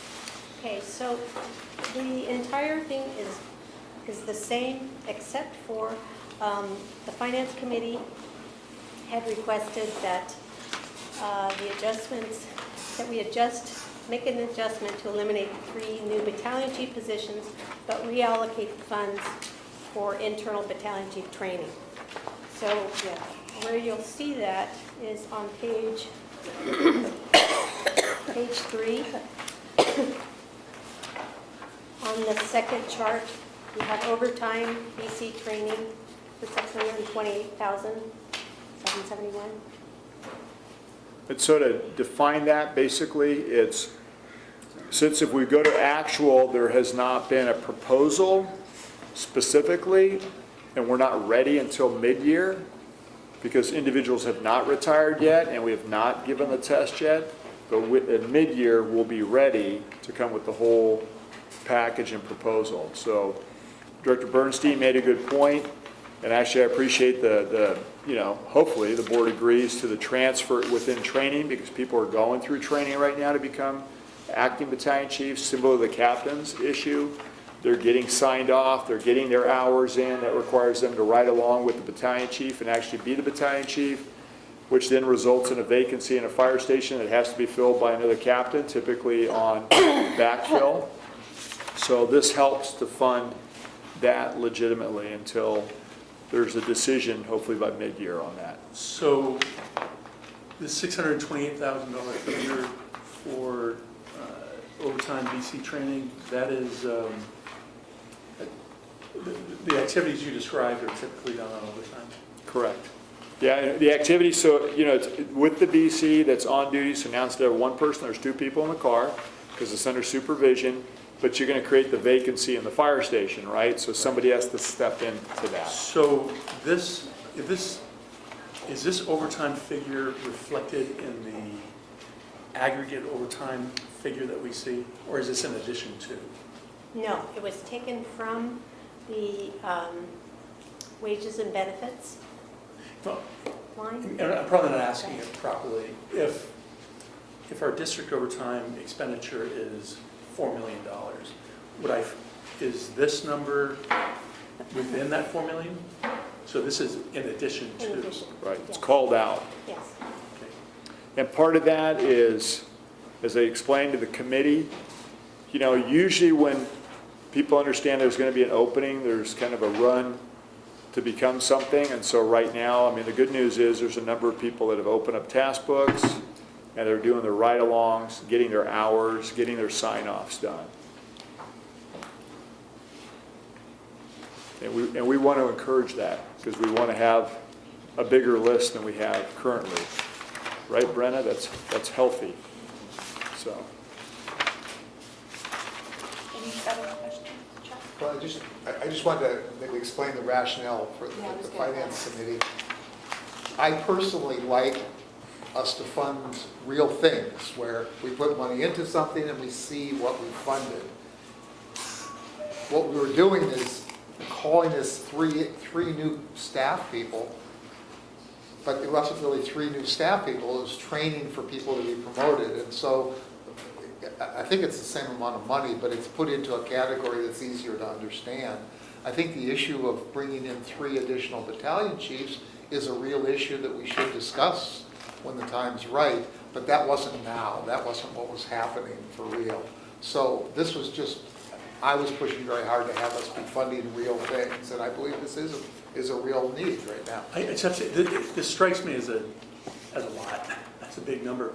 How many You mean the aspiring, 628? the $771, how many individuals will be participating in the program? So, Aspiring how many battalion open BC task books do we have? We just had 2 complete their task books. I'd have to ask Chief Schaefer in training. Jim, are you having to know since you're done with that? Yeah, I can tell you roughly how many, yes. Yeah. We have, I believe, 5 open, 2 just completed, so there would be potentially 7. Jason's the acting DC. So this amount would be paid out among 7 individuals? Right, or more that choose to participate because they decide they want to open up a task book. Okay. I mean, at the end of the day, I mean, this is when we see interest in people wanting to aspire to the next level, right? So we don't want to discourage that. At the same token, you know, they've really got a limited window if this goes forward by the end of the year. How many acting hours do you need? Acting hours, 6 times 24. That's the minimum. Yeah, 100, 140 That's not something. to say any deficiency. 6 times 24 is the minimum. 144. And that doesn't count any of the training that goes along with it. That's just riding in the BC Bunny experience training. Right. So, I mean, the more frequent they do it equally, the more confidence they get as well, which is better for us when it actually happens, right? Would you agree? I mean, the bottom line is the more time you have with having a peer review or peer support, it's better for you than to run the call. And since they don't get, you know, the BC only gets so many calls per day. However, you know, having that person, the wingman there, then they can learn the job. Just to be clear here, the amount of money that we're talking about is kind of prescribed by our contract, is that right?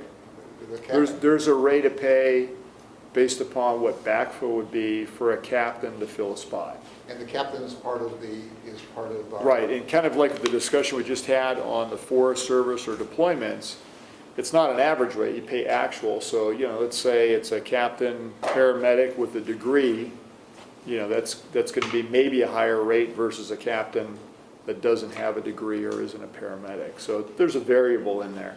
And is the number also fully loaded for pension costs and things like that? That's for Kathy, I think that's all in there. Okay, so Jim, just, this isn't all salary either. We're looking at, what, almost 40% of load factor on this, so it's perhaps $400,000 in salary and another. And what would the balance be?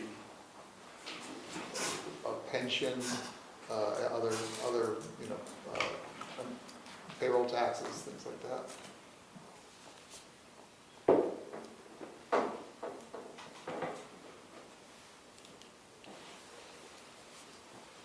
Okay.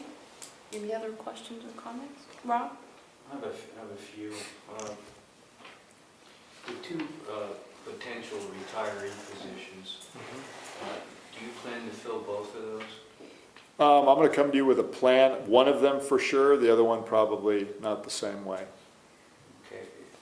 In the current FTE listing that you've done here, are there going to be any positions after 2019 you think you're going to eliminate or add? We're probably going to reduce the number of division chiefs down by at least 2. and then look at some different changes within the organization, how we would have other positions line up. Meaning that, you know, there will be some opportunity for civilianizing some things, moving things around and so forth. Okay, and then my last question is, I didn't see a provision here for the use of contractors, and I know that in John's shop, you do use contractors, right, John? Yes. To do the plan checking. Where on this is there anything relative to, I know it's a full-time employee, it's not a full-time employee, but a provision like a backfill position for an FTE? Yeah, it's on page 9 on that chart, on that Page table. 9? Page 9. There's a table that has a breakout of other operating expenditures and contract Oh, services. Contract services is under that.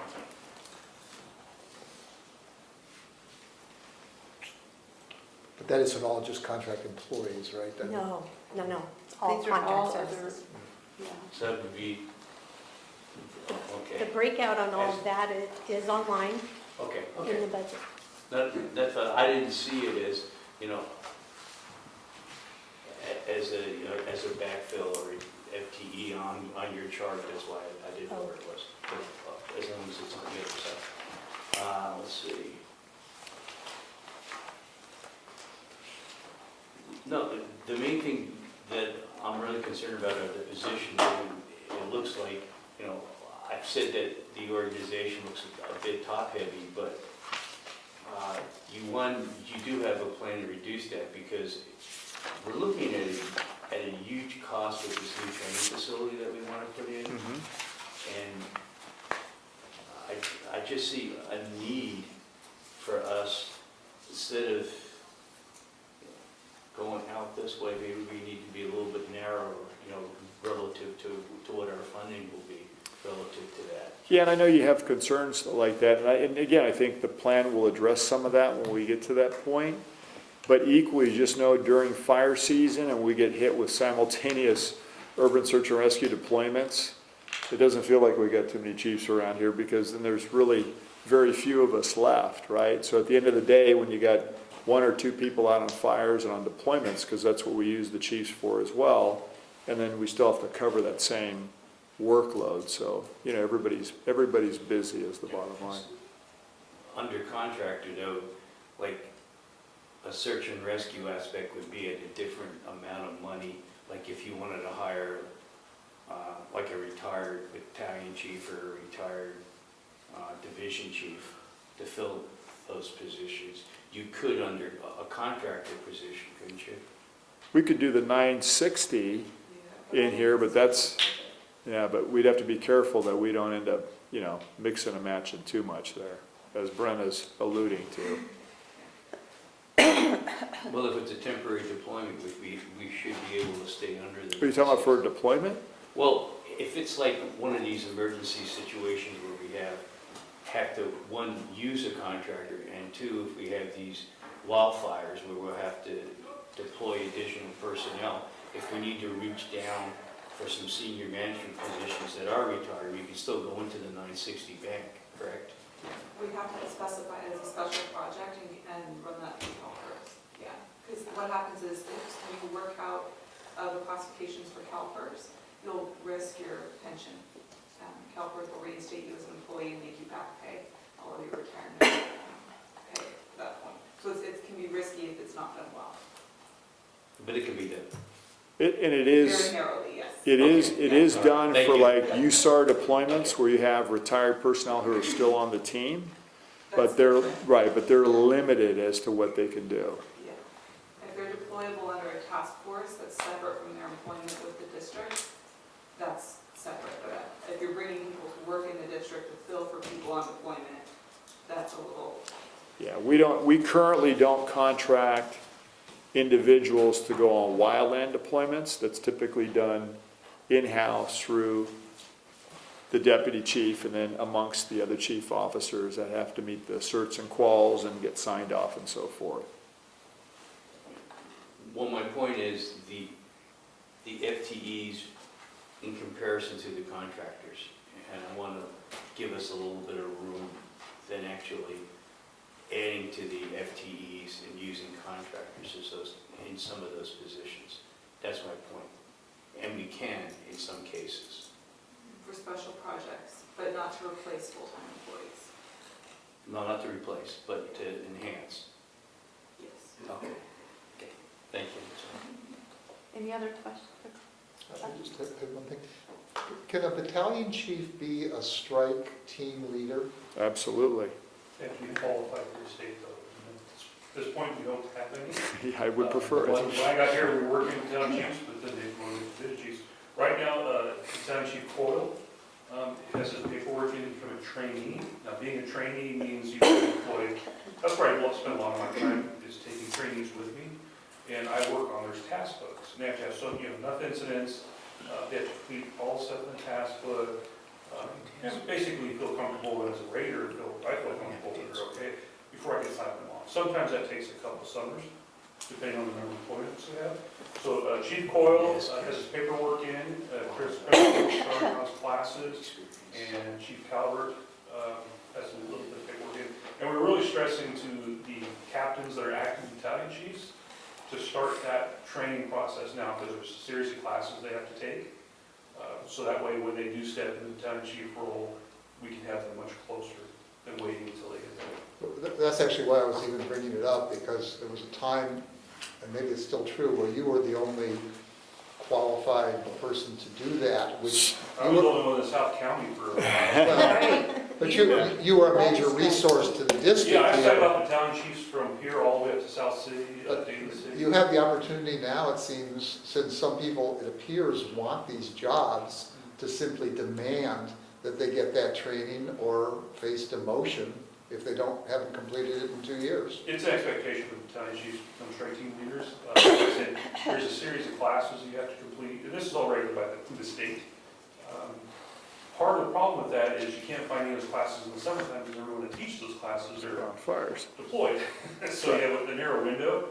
So it is best for the captains at their level, if they have interest in moving up, to start taking those classes as soon as possible, so they're more ready to go when they do make the I time. just urge you to make that a criterion Yeah. of promotion. So it is. So on, just so you know, on this, there's the strike team leader level, which is more complicated, as Don mentioned. It has to be fires too to make that happen.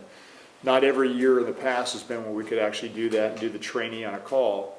And then there's urban search and rescue as task force leaders, which is easier because every year the task force groups put together classes and we send a number of people, including, someone like Jason who's aspiring to become a battalion chief. We would send those individuals every year. We get 2 slots and we fill all those so that those battalion chiefs can be either a task force leader or a strike team leader.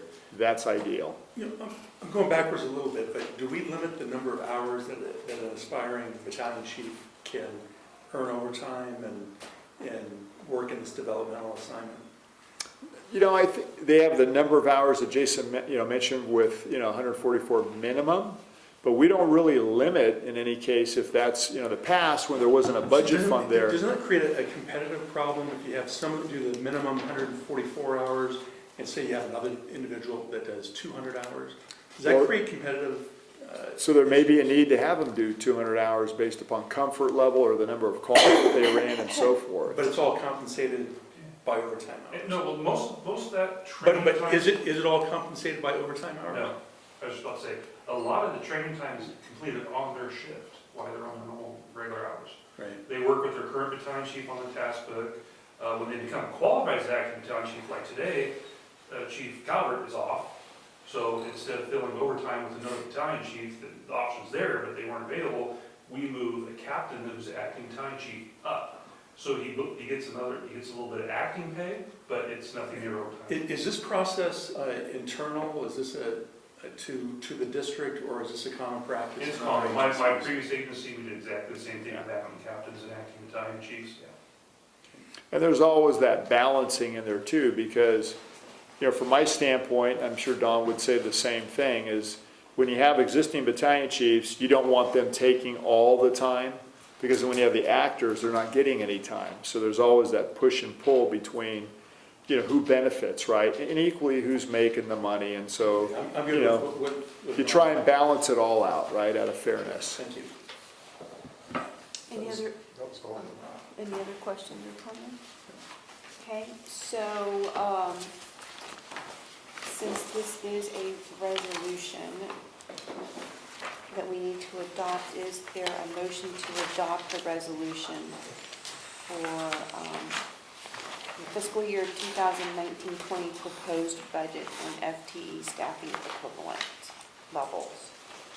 So moved. Is there a second? Second. Okay, all in favor? Aye. That motion carries unanimously. Thank you. Now we're on to the consent calendar. Is there anyone who'd like to pull anything off the consent calendar? If not, is there a motion to approve the consent calendar for items 6 through 10?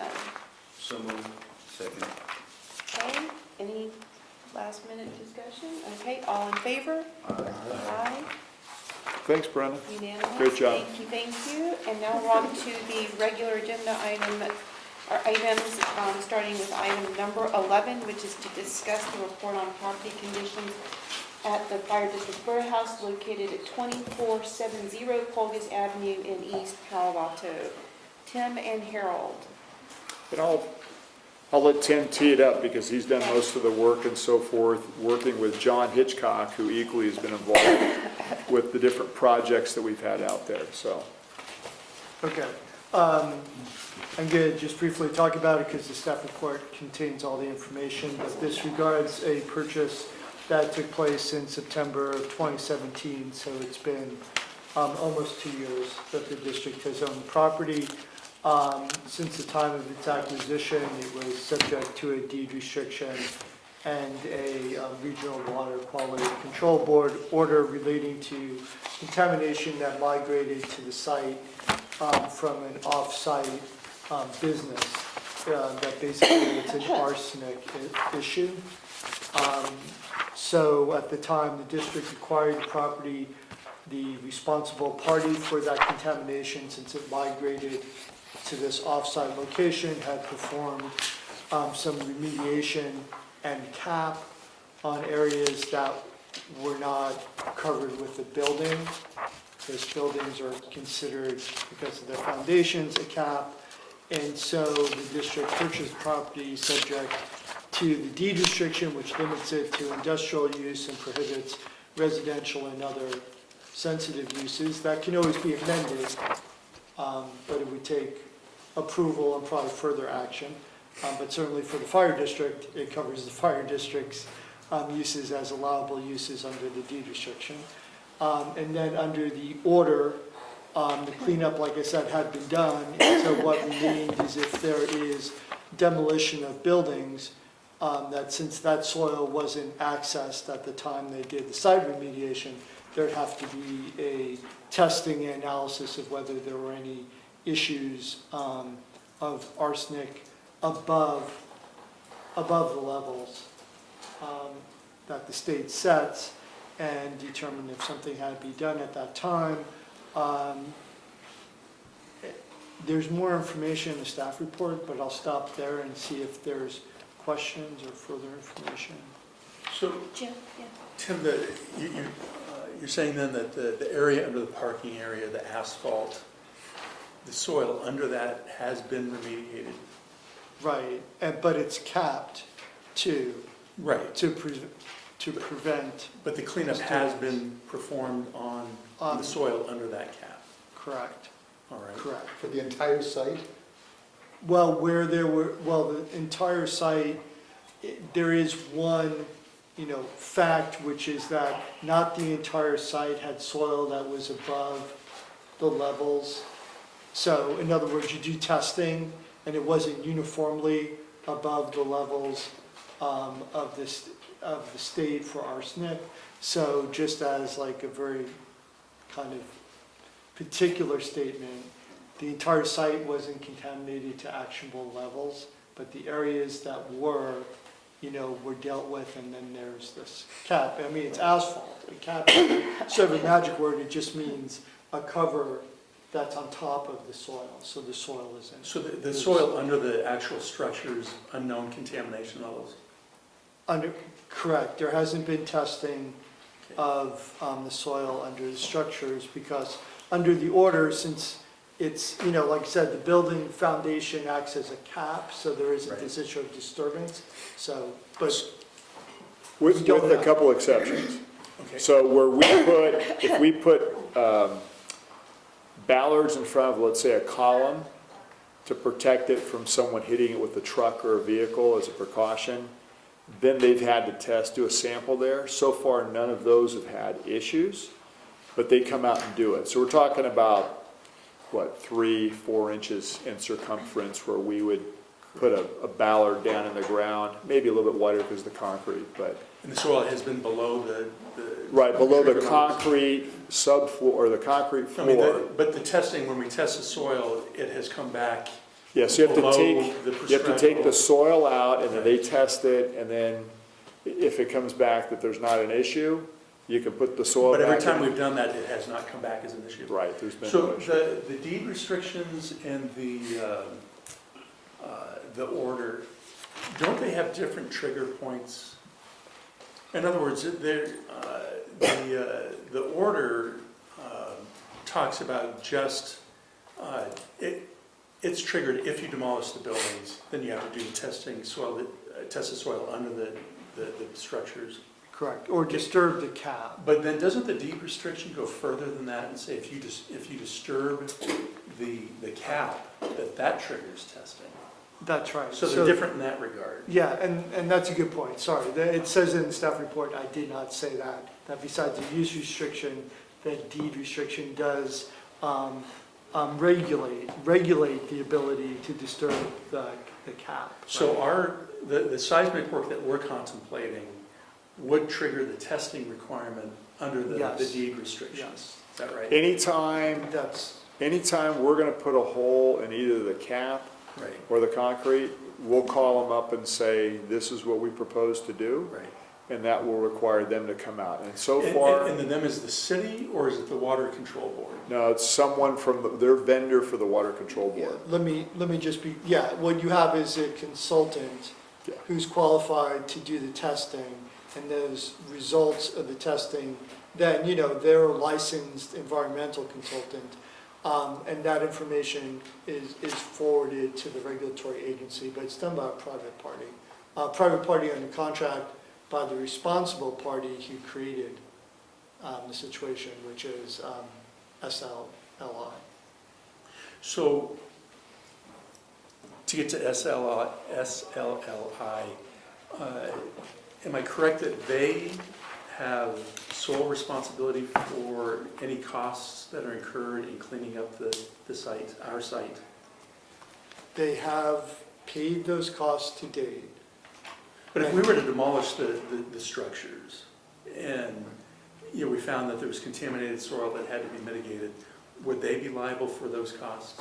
Yeah, I mean, yes, but again, there'd be some discussion around that issue, but yes, we are not, in other words, since we didn't create the contamination and we didn't, exacerbate the condition, then they would be responsible. So We're only responsible for what we do.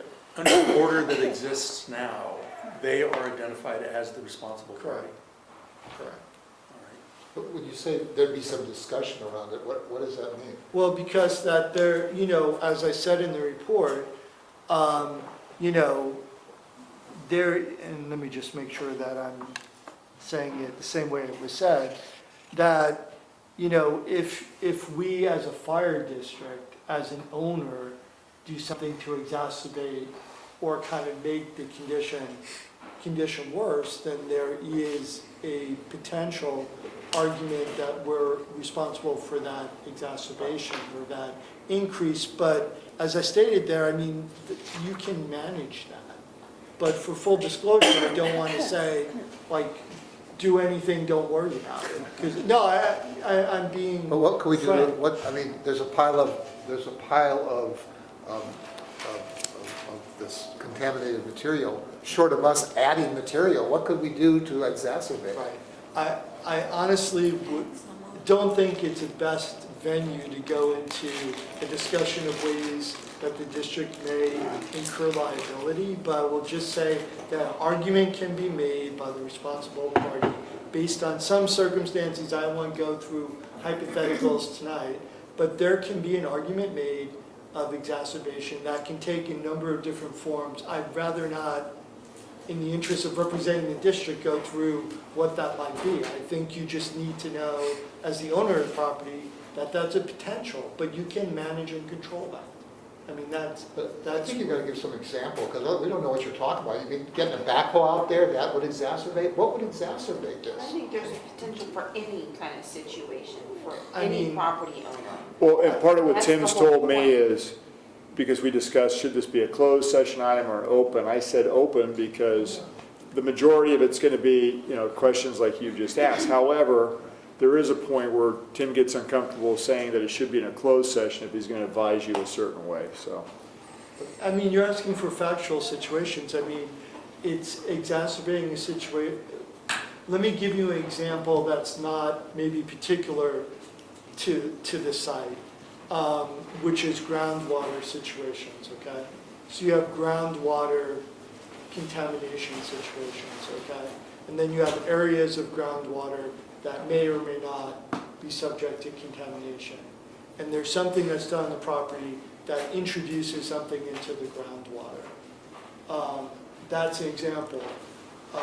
You mean you put gasoline in it? I don't even know what you're talking about here. Or is it something to do with the arsenic? I don't understand. Are you talking about any kind of pollution, or the pollution that's already on the property? It obviously can be something we do that's independent of the current conditions, which you completely control, but it also could be, that's why they use the word exacerbate, it could be something that moves the arsenic to an area that currently wasn't in. If I understand it, what you're saying, Tim, is that if the fire trucks go back up in there and dumping a lot of gasoline Yes. onto the ground, that's something, one, is prohibited, but two, if that happened, then that could proceed as that exacerbation, that new element that's introduced into the ground, the contamination at that point in time, that wasn't. But let me give you a real issue that occurred. Sewer line. And the toilets overflowing because we had this goofy drainage system. So part of the complicating issue for the sewer line and chasing it down and putting the camera in was the way they connected it and then where it went and where it didn't go, where it should have gone. So we had to work with them on that issue because we needed to dig up an area to look at the sewer line. And so we did that with their approval. They tested the soil. It's an area that was remediated in the parking lot. And for some, who knows, unknown reason, the way the sewer line went was not, in my mind, didn't make sense. So they did a bunch of modifications, which resulted in it plugging up. So that's all been fixed, but to the point, you could argue, I guess, that if we left it like that and we're dumping sewage into the ground, that it's moving the arsenic. Well, they tested it all, everything's good, but we weren't expecting that. How's that? Tim, under what circumstances would liability shift from SLI to the district? Well, we just covered those. We just covered one. Are there other circumstances? Say, we hold properties for a long time. Say that we hold this property for decades. Does that complicate it from a legal standpoint? Now today SLI is on the hook. Could that shift over time? And I believe, aren't they based in India? I actually don't know the answer of where they're based. Just a very cursory examination on my part, it looks like they're a logistics company in India that bought this parcel at some time and had the misfortune of owning it when this order came to be. Well, they're also successors in interest to some of the original actors who introduced the contamination. So there's two elements. I mean, you know how companies sort of morph into different companies, so they have their successor in interest to the original polluters, but also, yeah, they became owners of the property. I mean, I think we've kind of covered it. I'm not trying to be difficult, but I think just the passage of time, if we're not doing anything besides just owning the land and using it in the fashion we're currently using it without further activities, that the passage of time alone would not somehow transfer liability to us, if that's your question. It is. Okay. The, Can I just add one other thing? And as far as, you know, I'm not going to speak to, we're not the enforcement authority, so the question of like SLLI, even though I don't know the facts behind them, but that's really something between the Regional Water Quality Control Board and SLLI, because the Regional Water Quality Control Board is the enforcement agency, right? So they would enforce Yeah, the cleanup order and against. compel SLLI to. Correct. That's not on us. In other words, we're not the enforcers of the So order. the cleanup, that's dictated by the level of contamination, right? I mean, there's a whole range there. That won't be known until you're able to examine the soil under the warehouse That's the unknown. structure. That's the They unknown. did map a plume, right, underneath there, because they know where the plumes are that they believe, I don't know how they did it, but I mean, there's some information about that, the accuracy of that, you know, until you dig it up, nobody really knows, right? I have to go back to, you know, the decision to buy this almost 2 years ago. You know, I looked at the purchase and sale agreement, that it's part of the September 19th, 2017 board meeting. And, you know, all the attachments, I could not find any reference to deed restrictions or water, you know, board orders. Did we know that at the time? Did we know those things at the Yeah, time? there was that we bought the disclosures. property? In fact, because I know Lauren was the general counsel at that point, because it was, within Myers-Nave, it was given to, I don't remember who, but someone who did all the work to look at all, and there was volumes of documentation that Was was. there some reason to exclude that from the notification to the board? I think because of the size and the amount of documents, that there may have been a reference, I thought, that was in there, but. I'm not sure. I mean, I spoke to the people in my office, and so at Myers-Nave, besides us being district council, there are individuals in our firm, like the labor attorneys, and here the environmental attorney in our firm was asked as part of the due diligence to review the documents, and there were communications with the district about the order and the deed restrictions and what those meant, and what limitations that would have on, you know, potential future district activities. So it was, you know, the district was aware of it. It was analyzed by environmental, and as most sales are, at the end of the day, and that's the contract you're talking about, it was an as-is sale, right? So there's disclosure requirements. The deed restrictions recorded on the property. You cannot not know that when you look at the property. But the order and the other studies were provided to the district. They were analyzed by our firm. The ramifications of those were communicated to district staff. And at the end of the day, you know, you buy the property as is means, you know, exactly what the words mean, which is you're taking it subject. So it's fair to say some district employees were aware of it, but it wasn't communicated to the board? I can't speak, I mean, No, it was I can't communicated to the speak board that. because what happened at the time was the real estate agent that we used, Nino, obviously brought it up, including during the negotiations, which was in closed session, that these were issues. And then subsequently, those files, which were massive because of all the studies that go on, as you know, were communicated to Myers-Nave. So we took it from the agent, who then it came through me and went to Myers-Nave. And then they did the analysis on what the implications of that would be. I don't recall if that was discussed. I think it was discussed in closed session because it was contingent on, do we buy it or don't we buy it based upon what we know. And not to deviate, but I know in discussions with Director Jones, who's lived out there for a long time, it's not unusual for any of those properties along that area there to have exactly kind of the same issues, right? Oh, Yeah. Well, my recollection is we never discussed it. That's my recollection. And then secondly, the NRC reports, the National Response Center that records all like spills, atmospheric conditions. Was that ever researched on this particular parcel? I'd have to, I mean, there was a lot of I don't know the answer to But NR. that wasn't the use of this facility. That's never been a use. This facility But if is, your fire truck, let's say, does a diesel spill, they've got to report it to the NRC. I don't know, I've never done that in the 38 years I've been here. I mean, unless you're talking about significant diesel spill, or are we talking about? This could be any, I get them all the time. So Spills, that site was a moving company and later on several other businesses, but it's never been Zoicon/Catalytica, which was next door, which was a pesticide facility. That's its own use. It's a neighbor of the toxic No, because facility. I had sent you an email when I had attended the Ravenswood dental opening, and the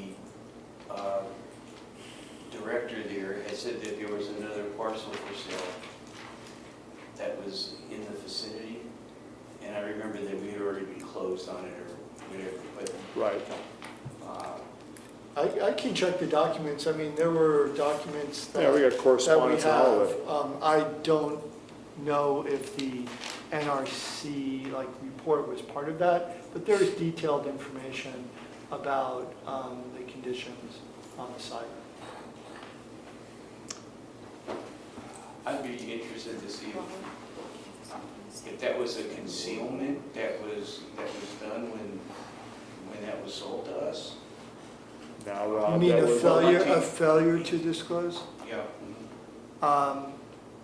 You know, if you just look at, so the order, and I'm just making sure I state the date correct. So the order that attached the staff report was in 2016.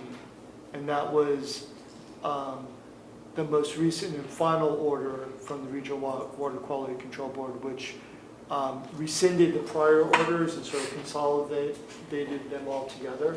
So when this property was bought, this order existed, and the underlying documentation relating to the contamination that migrated from offsite. Because remember, like the chief just said, it wasn't operations on this property. It was the neighboring site. In fact, unfortunately, there is, I mean, they even reached out into the bay in part of this because of migration of chemicals. And that's why the responsible party has gone back to that original property. I think it's 1970 Bay, in 1990 Bay Road. Yeah, 1990 Bay. Chair, Yes. I think what I'm hearing, maybe I could be wrong, perception, is there it sounds like there was a question that's being raised as to, one, were the board aware of all the legal documents? And two, that there might be some documents that were withheld from the board as the board went through is deliberation of acquisition of the site. Now, I could be wrong in that, but that's what it sounds like. If that's the case, then I think for me, and so like, I heard something different because I was here when that took place, and those documents were provided to the board. Not the 40-some volumes that Tim's talking about or more, but the essence of that contract was brought to us. Because it's hard for me to imagine that at a high-stake game as played out over in real estate, that the agent of bracket on both sides would not do their due diligence in providing certain documentation to the buyer, because that's a lawsuit ready to happen. And so I think in terms of for us, it seems like that there was that due diligence, there was that looking at certain documentation, and the site in itself, whether it's how risky it may be for us to own that site. And what I thought I heard was that those issues can be mitigated in a way that will give us an opportunity to acquire a property that replaced the one that we had in Menlo Park. Correct. And provide a level of service. Now, as I get older, I do not hear accurately like I used to. But that's my knowledge of how and what went on. So if the question really is that there are some documents that I think board members need to feel good about this acquisition, then I think if they exist, it's just a matter of putting them in a room and going through the volumes of paperwork. Because, I don't know where it is, if there are documents that was not presented to the board. Because I know when you sign escrow, that there are tons of documentation. And I remember that when we discussed this, that we talked about the contamination of the property. I don't remember that. It would have been a consideration that I would have wanted to review before I This was voted on the back in property. 2017, is that correct? Yeah. Yeah, It a was, lot of things it was were getting- disclosed by the seller, it was disclosed by our agent, it was sent to Myers-Nave, as Tim said. Lauren was general counsel, it was out of her scope because it's very specialized when you get these things. I don't remember who looked at it in Myers-Nave, but it was voluminous, I can tell you that. Yeah. And I want to say there's 1,000 pages of documentation on plumes and this and that, because it's all environmental, and I believe that was all brought up from my recollection in those meetings, because that's part and parcel. Which meetings, Harold? The ones in closed session, because that's a contingent whether or not you're going to purchase the Yeah. property or not. Okay, so, we have this property. I kind of agree with Rob, but at the same time, a lot of things were happening very quickly during that year. So, what does this board want to do in terms of getting more documentation so you can see it? I don't know. I mean, we're not voting on anything because this is a discussion on the report. So if we want more information, we can get it. I think Chuck. Chuck, oh, And sorry. then I'd like to go. I don't have an answer to your question. No, I'm just putting it out there for us to think about how we want to proceed. Okay, I wanted to just, because I'd like to sort of take the other side of proceeding, that is how we'd use the property eventually and so forth. Let me ask 2 questions about that. Acts of God, like a flood or an earthquake, does that in any way change the liability for either the primary responsible party or us? No. Not access. So no matter what happened to the property, we're not going to be liable for any of the cleanup? Those are 2 different questions. I mean, acts of God. I'm talking things- about a flood or an earthquake. That's an act of correct. God. That's out of, in other words, we had nothing. It wasn't a result of actions by the fire district. Okay. The second thing, though, I want to probe this idea of sensitive uses. Sensitive uses that he mentioned. It sort of sounded like you couldn't use it for things.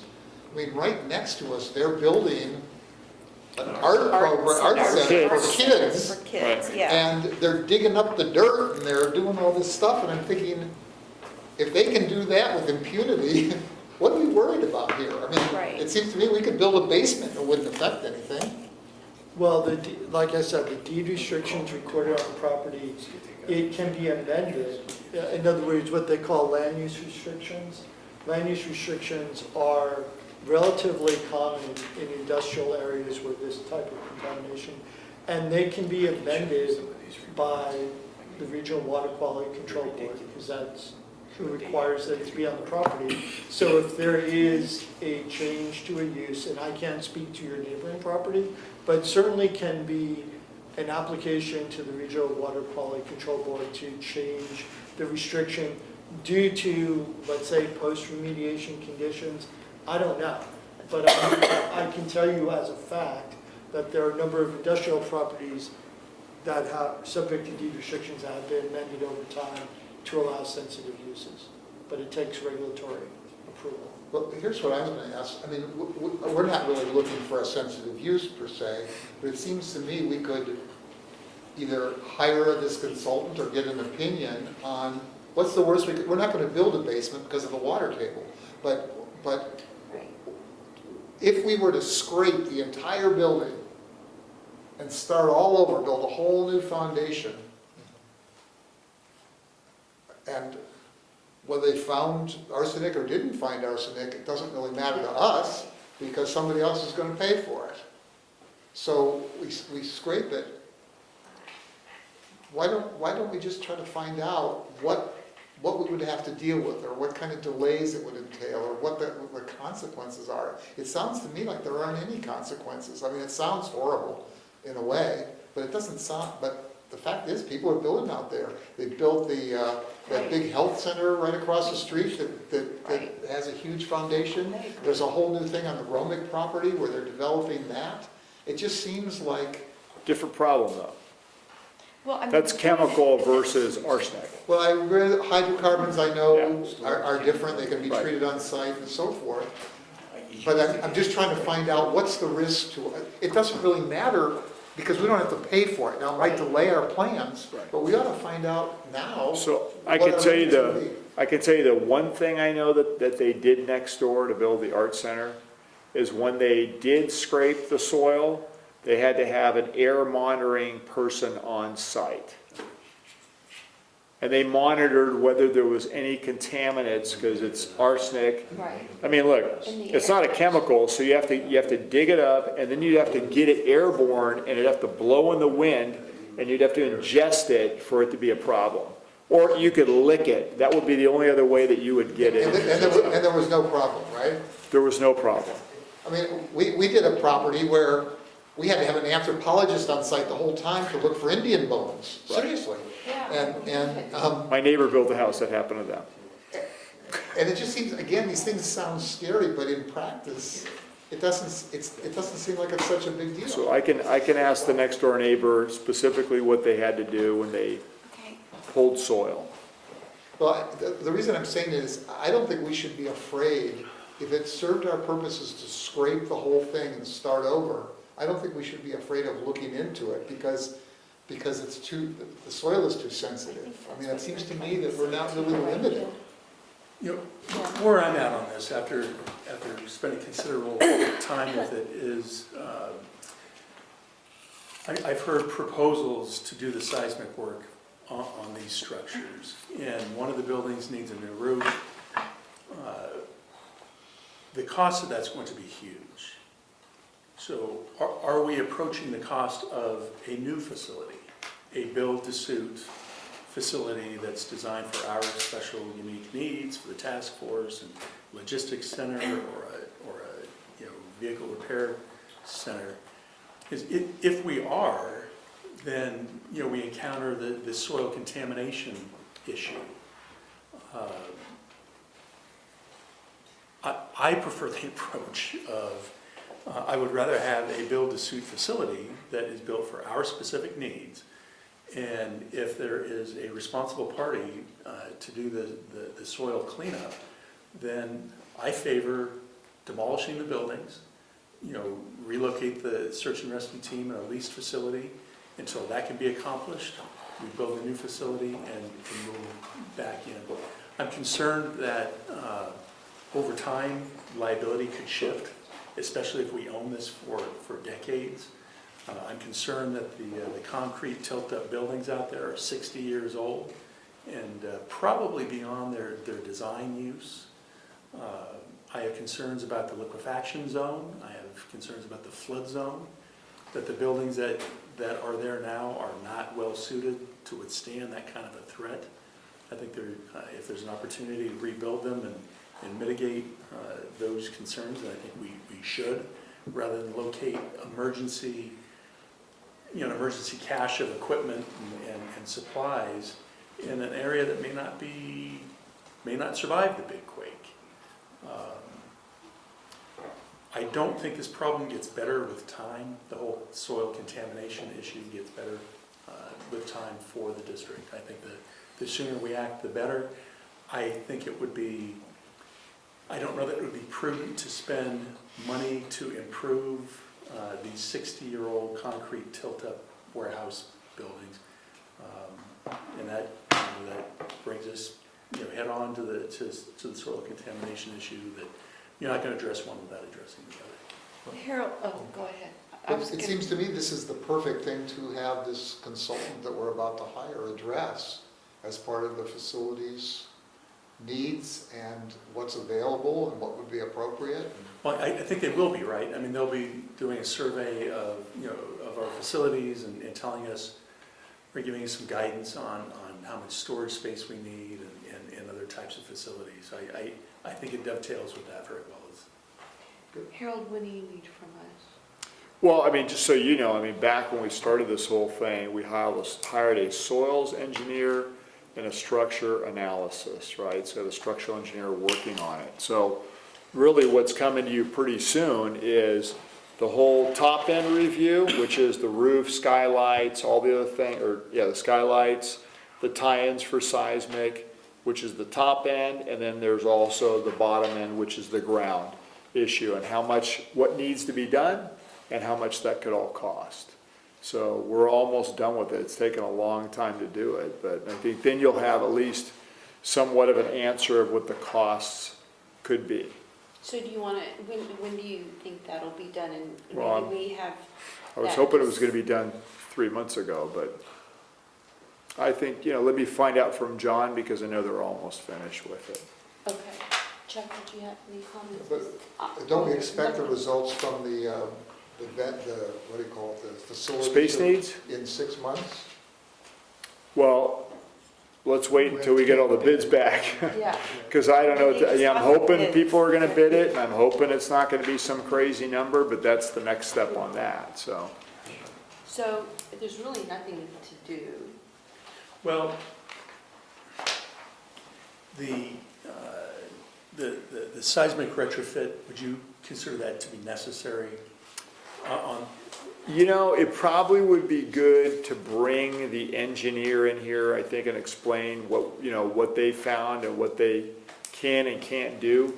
You know, because again, on a tilt-up, and I used to do tilt-ups, I used to build them. A lot of the problem with tilt-ups and collapse is the corners and the tie-ins on the roof, because the lightweight roofs. If you can strengthen those, that's typically a great way to make it so they don't fall over. But to your earlier point, or Rob's point, I mean, you know, it's anybody's guess in an earthquake, right? If you don't go into the ground, which was the next phase of the proposal, which is to put in columns to hold up the walls. And, you know, so we are going to gain, there's a big gain by doing the roof, the skylights from a security standpoint again, modernizing the roof is old, so that, you know, it needs a new, not new plywood, but a new lid on it in terms of the membrane. And then the tie-ins will help. I think that's really the engineer who has to explain to you how good that would be, because everything gets you further along towards a better building. I mean, I appreciate all that, but I think our focus should be on the cost of all that work so then we'll know. versus a new facility. Yeah, I mean, John and I have talked about that, to do the whole upper end, roof, skylights, tie-ins for seismic, everything. I mean, for the whole building, we're looking at probably $1 million. That's not the columns. So the columns will be in addition to that. Right, so we don't know the number for that yet, because we've just been trying to figure out what's the I think Chuck told us he'd done similar work and it was millions. We have a 28,000 foot building in Palo Alto. We spent 1.4 million on the seismic only. So and I don't know how that compares to this And warehouse. that was 9 years ago. Yeah. So Tim and I were just I mean, the easiest thing is just to bring it to you That's when we what I get to was that gonna point. say. I mean, there's nothing to, that's what I mean. There's Right. no I mean, decision, both- we're not adopting anything. Right, both can go We on need- parallel, right? It's- Yeah. And the point is, we need, it sounds like you got additional information that you It's probably coming. need to give to us, and we want to hear it. And, you know, basically, this was just to discuss this report. You have the concerns that have been voiced tonight from Yep, we'll go back to look up all the everyone. And so information. let's look at, let's just wait until you've got more information. I Did you just have have one any- more yeah, go question, just, ahead. this is an infrastructure question. Do you know anything, or are you hearing anything about anything they're gonna do to either Holgus or Bay Road in terms of the height of the road? I have, the height of the road, I've heard, so there's several things I've heard. One is, I heard that Catalytica next door was bought. So somebody recently bought that, okay? And I know we've been in touch, I know John's gone, but with the developer for the Romick site, which has been remediated. So they've done some elaborate piping and neutralized the chemical issues that were under the soil there. Don't ask me how, it seems to be pretty interesting, you know, science to me, but they did it. And that was a far dirtier site than this one in some ways.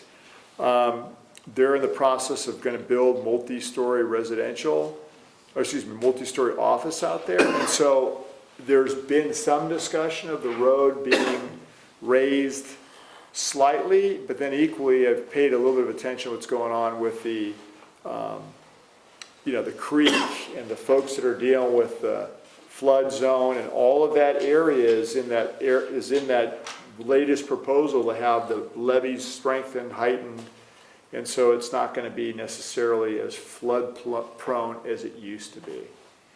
I don't know all the specifics of how they do that, but I know there's millions they're spending on it, so. Virginia, Jim. so the estimate that is being prepared now is for the roof, you say the upper end, Right. so that will not include the cost of the seismic piles, So it had to be done in phases, right? So we're looking at the upper end, we can look at the bottom end too to I see. say, I mean, in order Look at the to address the total cost. issues that I raised, I Yeah. think we need to know total cost. Total cost, yeah. Right, including the seismic work, the roof, and, you know, Yeah, the so- upper and the lower portion. So you've taken all the information that we've discussed today. Right. And so let's just wait till he brings back the information, which there's other stuff he's gonna bring back to you. But I'm asking, will that include, we know the all-in, It can, how's that? You know, okay, and I would Right. ask that it Yeah, we'll includes give you a direction total to give, aggregate cost. yeah. yep, we can do that. Yeah, we have a structural and we have, again, a soils. And the reason we got the soils guy was because the structure guy says, I can't tell you the ground issue. So then we had to hire somebody else to do that, so. Okay, any last minute comments or questions? Okay, great, Chuck. Okay, we'll move on to item 12, which is to consider, discuss, and adopt a board workflow design and process. So I know that this was something that the HR committee discussed, so I'm going to just have Robert and Jim, and I guess Harold, you Well, and got there's the an memo here, updated, the report. there's an updated Yeah. handout, so don't necessarily go to your Yes. board packet, go to Yeah. your handout that Michelle laid out for you, because Robert has updated the flow chart. Yeah, so, I don't know if you've seen this, but this was a desk item, and it was just, there was just a little box that was added, so this is the updated version of the chart that's in our board packet. So Robert, do you want to talk about all of this?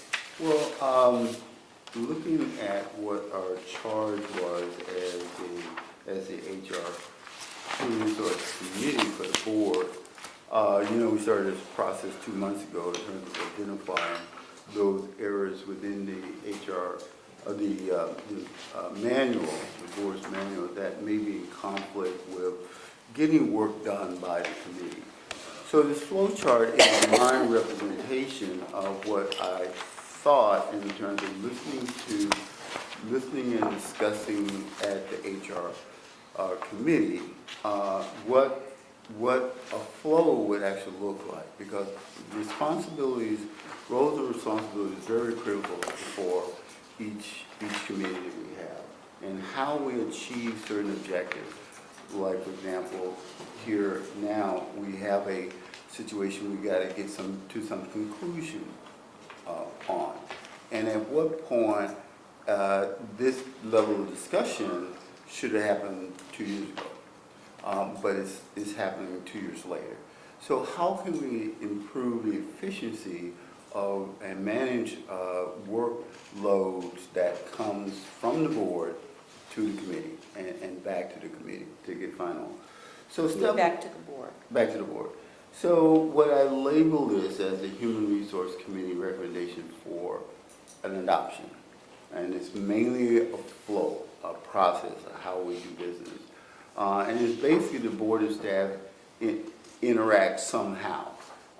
And rules of engagement and procedures. Do the board members really run down to the chief office and say, hey, you know, I need 30 volumes of information, you know, I need it today, how does that work? So the first step is pretty much where information come in from.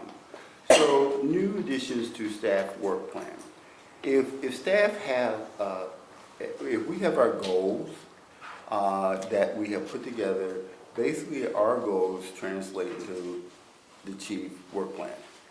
That's normally how things work. Without goals, the chief would have a lot of things to do, and if we created these goals for the board, then we need to figure out which one, in terms of prioritizing, which one that we want staff to work on. Another source of information, how it gets into the workflow, is a request for information from staff that are not part of an agenda item. So we generally have agenda items that flow from the board to the subcommittee, ideally, and then from information that comes from staff that may be pertinent to moving the project forward, that the board really haven't talked about. And we saw an example today of some things that need to be brought back to the board that board members need to be aware of. And once those two sources of information coming from two different places, there needs to be a full discussion. The board needs to discuss at the end of the full board meeting on a standing agenda item called matters initiated. In Stu's report, he labeled that as matters initiated. Now we got it in our agenda package, our agenda, we label it something else. And generally, it takes 3 votes at that point in time by board members to move agenda item to the next stage, and that's to the committee. If the board requests materially impact the annual work plan, either from time or cost, the item then is referred to the chief. Because the chief is only, if we're going to impact the work plan of staff, we really need to understand how severe that may impact. And we can just use the current example that we have here, we just went through. And I'm not passing judgment on anything, I'm just saying there's work now that the chief has to do in terms of bring back to the board and we assign that either himself or to staff to bring information about the property over in East Palo Alto back to the board. So I think we need to be conscious of that time or cost. And then once the item is referred to the chief, which is all in step 2, the chief brings to the board requests items back to the full board with an impact statement regarding how the work plan itself changed to accommodate the new request. Because we may say, hey, you know, we want this, and it may sound good, it may looks good, but it may severely impact the work that the chief is doing or other work. And since step 3 is in, once there's a goal that yes, we need to have this work, like we asked the chief to do with the property of East Palo Alto, go look at this, come back, let's see what the dollar amount looks like. And then that information goes back to the board standing committee And the focus of that should be, one, staff work, sorry about the typo there, work on projects underway. And the group, the standing committee should review key milestone points. In developing any project, there's always, in order to know that you're going to New York, you have to understand what milestones you're going to, cities, states you're going to go through, and have a sense of relief that I'm almost there. So that's pretty much kind of what that reviewing milestone, and that can be put together by the chief, it can be the staff, it can be put together by the board and the chief, based on the timing that the board has. All committee work is delegated from the board. I remember when I was young, I used to watch the Lone Rangers. I used to love to hear the Lone Ranger say, "Hayo Silva," because the Lone Ranger would run out there and he's conquering the world by himself. In an environment where there are others, sometimes the Lone Ranger may not necessarily be move the agenda quicker versus working in a more democratic process so that everybody can have input. So that's probably getting that input. And the committee do not initiate new actions. It should be, if there's something new that comes up, that a committee say, hey, you know, this is important, like we need to do this, and if there's consensus by the two members, then that information, and it's different from the work plan, then that information gets sent back to the board, because the three of us who wasn't at that meeting don't know what it is. So it should go back to the board so that everyone can be on the same page about the process. The work program requests, nor start new research projects. I mean, it's important that we as a board really don't look at something, projects that we want to dictate to the staff that they need to do. And the next box shows any significant or material change to the work plan will be referred to the board. If no continuity or if there's impasses between the committee members, then that item will, as I put it, then go back to the board for further clarification in our decision. That's really limited it to a scope where sometimes that happens. You know, not everybody agrees.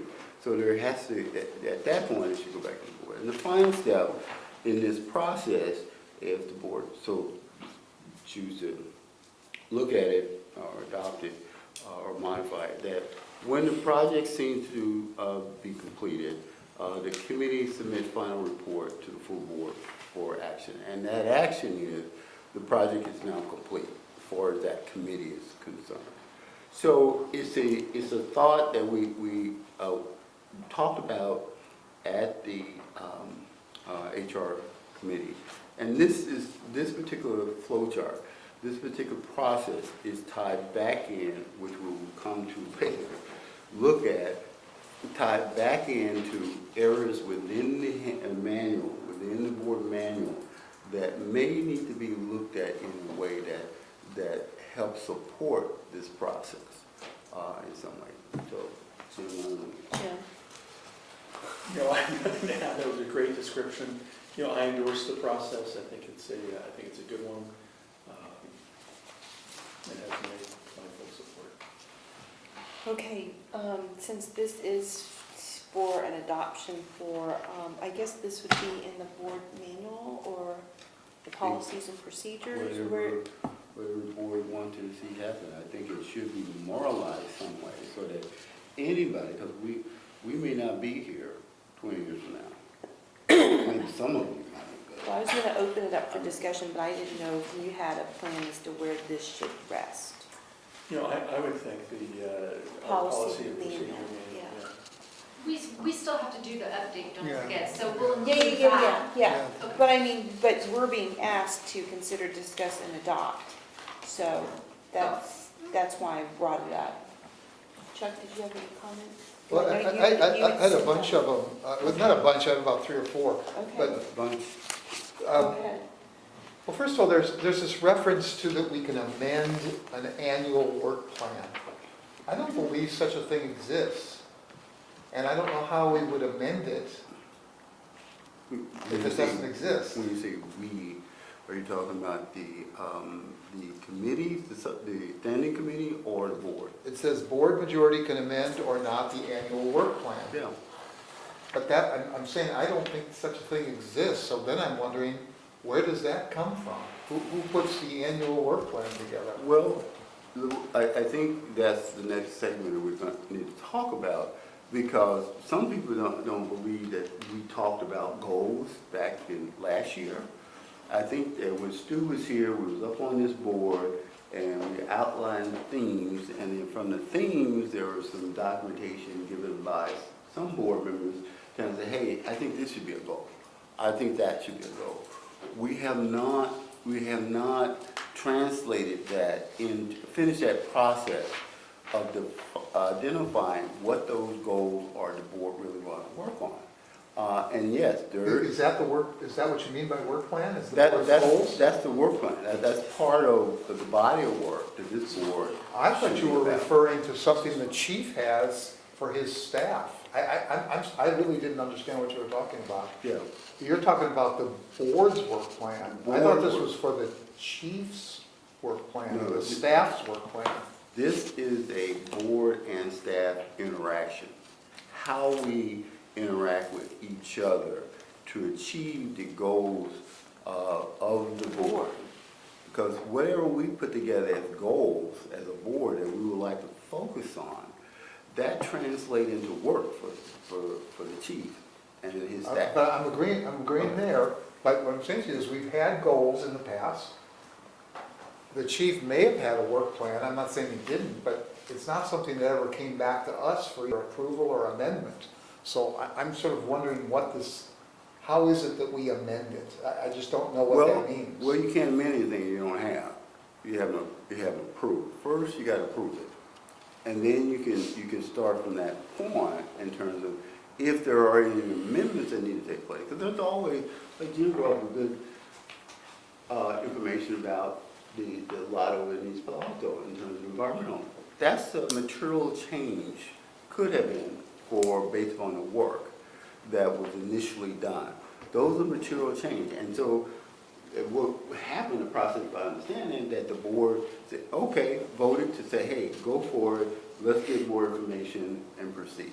That change took place from initiated by the board to the chief, and now the chief's been about trying to provide, along with Tim, documentation that support the action that was taken, or the action that we may not have taken.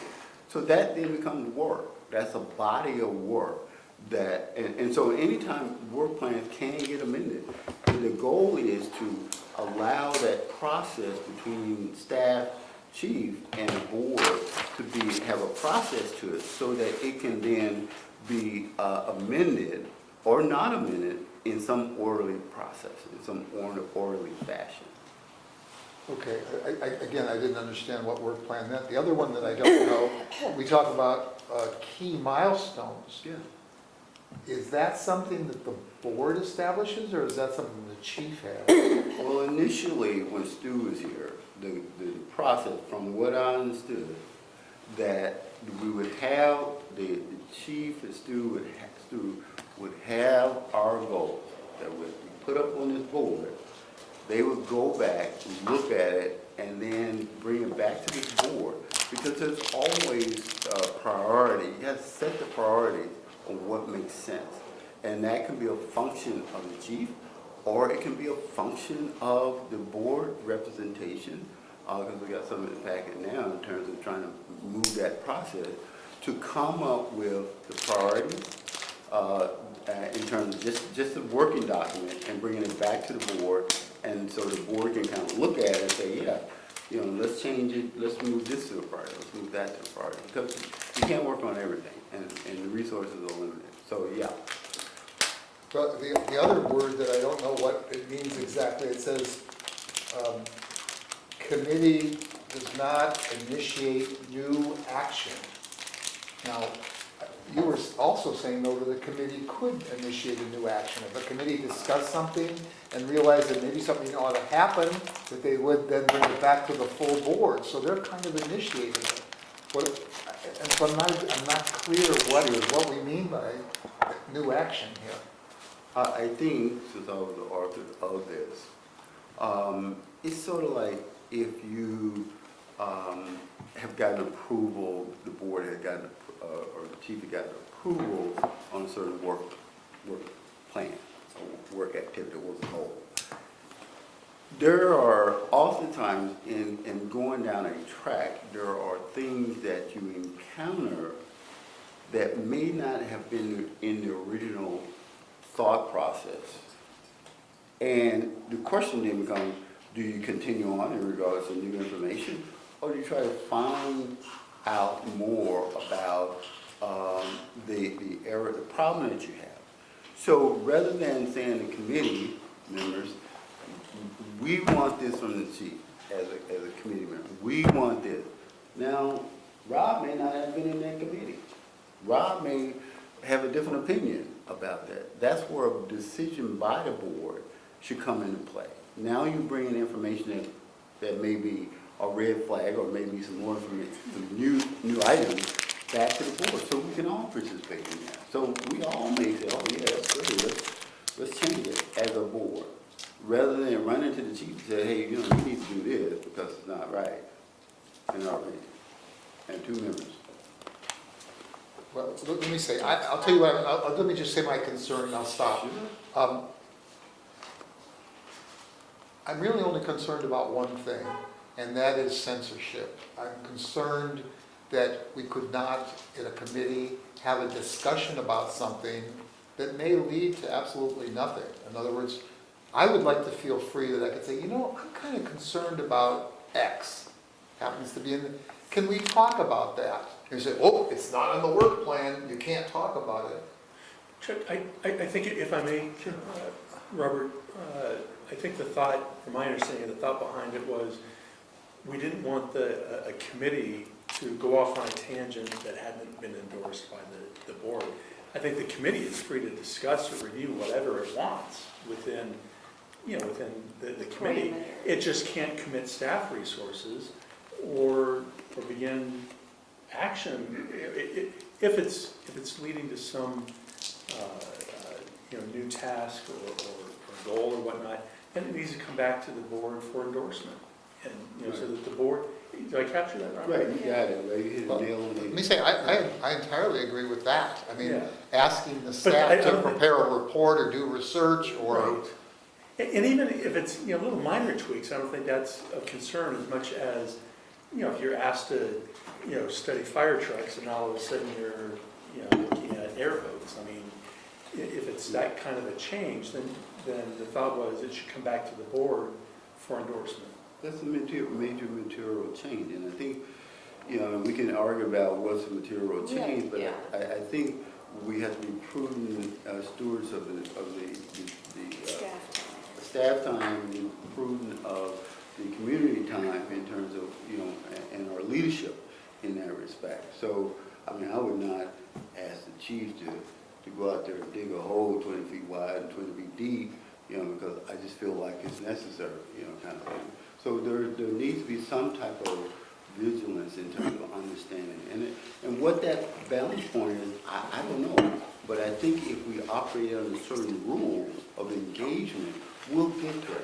We'll get there as a board. As a board, we'll get there. So let me second then, let me second this notion, because one of the things that's bothered me, I've sometimes said in committee, the staff will bring something like to the finance committee, and there's two of us there, and I say, that's my opinion, but you don't need to change what you're doing, I'm just giving you my opinion. But I think staff sometimes does feel like, well, they ought to do whatever the opinion is, where four other people might not want to do that. So I am concerned about that, so I agree with that. I agree with not committing staff time, but I just want to be sure, because, let me just say, Virginia and I are on the finance committee. I'd like to, if I'm going to go off on a tangent or something with an idea, I'd like to waste only one person's time for a while, rather than waste for people's time. And so I think the committees are a good place to have some kind of random, sometimes discussions, just to see if anything's, because if another person says, you know, I agree with that, now there's something that you do bring back to the whole board. But you've got to be able to talk about some things like that in a committee. I don't think anyone is trying to muzzle the ox. This is not one of the muzzle the ox kind of thing. It's Okay. one of creating a process and procedure why your creativity, board creativity, in problem solving can take place in an organized way, rather than getting hitched up on the wagon and just going half mad running down the streets. You know, and the only way you're going to stop is when you run into something. And then that's where the work comes into play. Sorry for the metaphor. Rob? No, thanks for putting this up. I like it.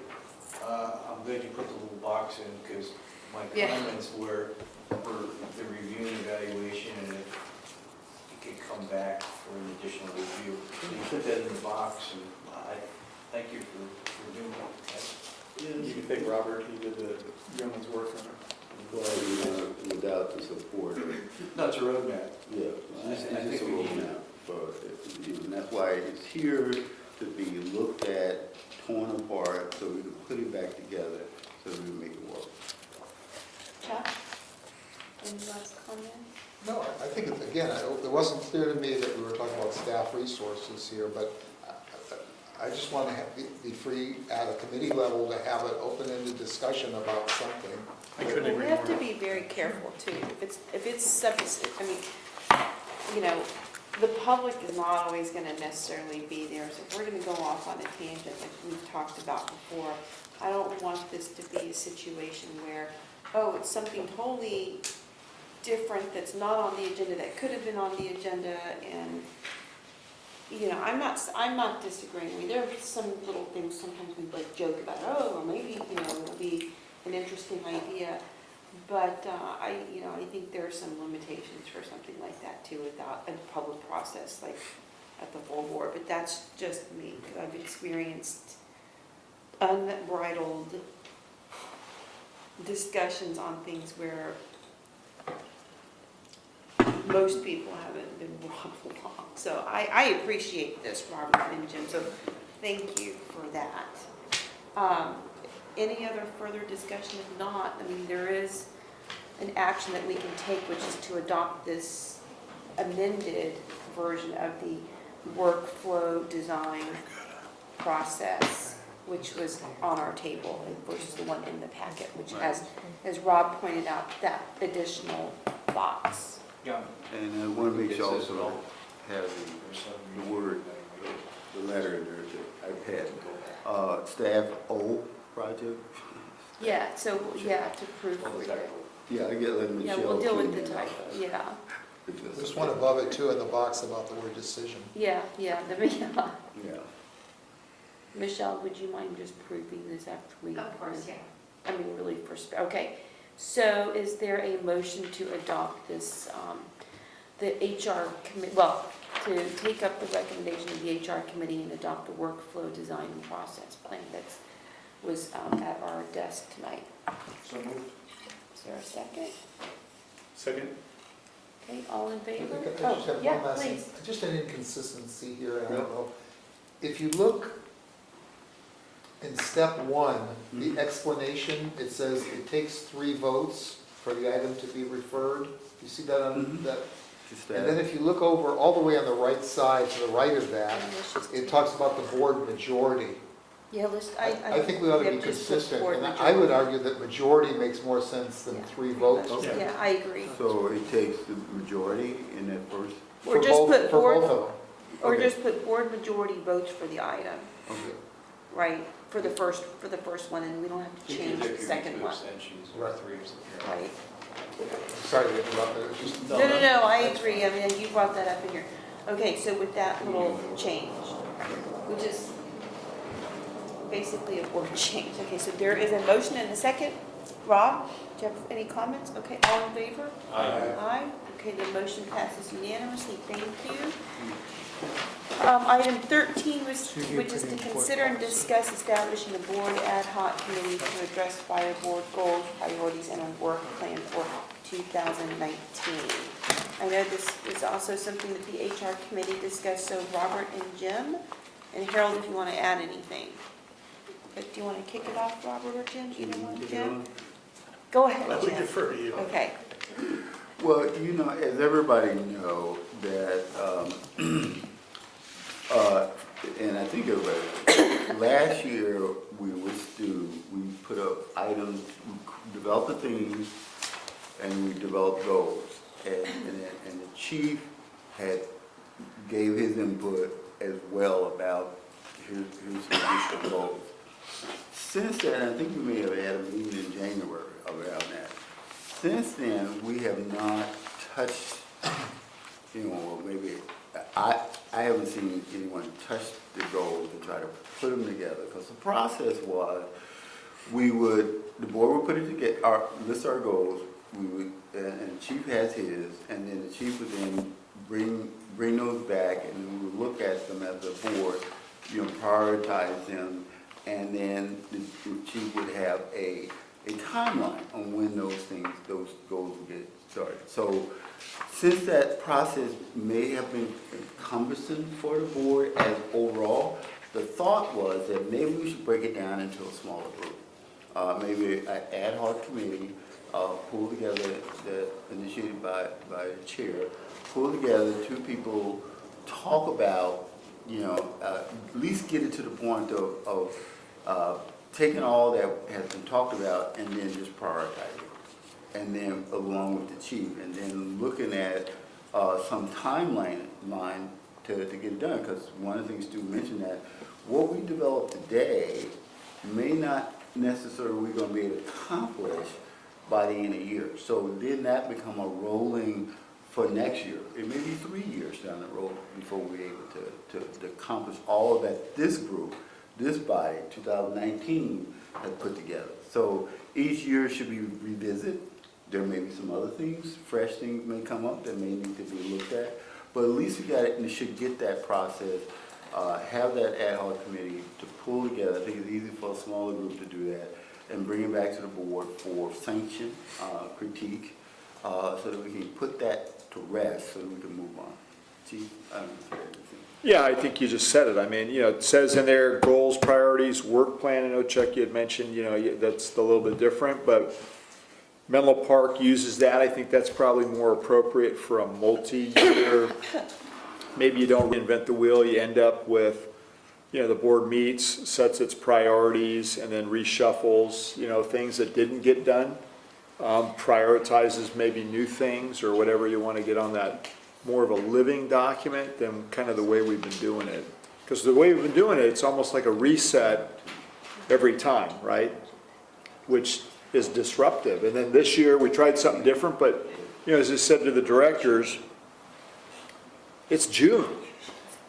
You know what I mean? It's going to be July pretty soon, and then some people are traveling for the summer, and then you're going to be into the holidays, and next thing you know, we're electing a new board president in December. So, it'd be nice to get something that I think can span time, is a little bit more of a living document that moves forward and then allows you to make the adjustments on an annual basis in a little bit more, structured format. So, Jim, do you have anything to add about Robert? To the chair, I think, and I'm just going to throw this out there, and I'm going to turn around and let whatever dark people have come at me. But I think that to expedite the matter, and I think because the chair has a responsibility to appoint the ad hoc committee, one of those persons I think should be the chair of the board. And as her understudy, as her all-in-one inclusive kind of person, that we told, I don't know if anybody watched the British sitcom they call Upstairs Downstairs. there was the guy who lived upstairs. He always mentioned that she who must be obeyed. So I'm that person with Virginia. Wait, you gotta repeat that. What was it? She who must be obeyed. That's the way he referred to his wife. So I, and so. I've been gone for a month, so this is all new to me. Go on. So that is, but if anybody have a burning desire to sit on that committee, that, I'm like a chameleon or something, I will let you add it, but there's gonna be some work that's gonna be involved. Jim, any thoughts on that, since you were in the meeting? I think it'd be a good idea just to move it forward, get it, It's coming back. yeah, and I think that, I think the chair, or the president, vice president would be two great candidates to do that. Well, I'm going to speak against that, and I'll tell you what, for some reason, and I don't know, I think there's some residual feelings in here. When we voted on what was brought back to us, there were 3 people who voted against it and 2 people who voted for it. And I don't know even what the issue was. I mean, I know I was concerned that the goals, I wanted to have a goal where we were going to find a replacement for our fire chief, and somehow this got into, we need to do development for the whole organization, and that goal was just all watered down and it got lost.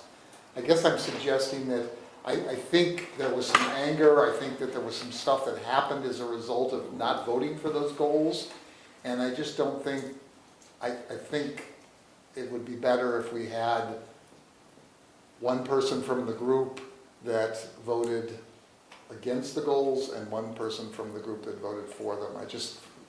Again, I don't have anything specific in mind. I just think if there's any kind of residual hard feeling, it would be nice not to have it come back again. Remember, Chair, Yeah. remember,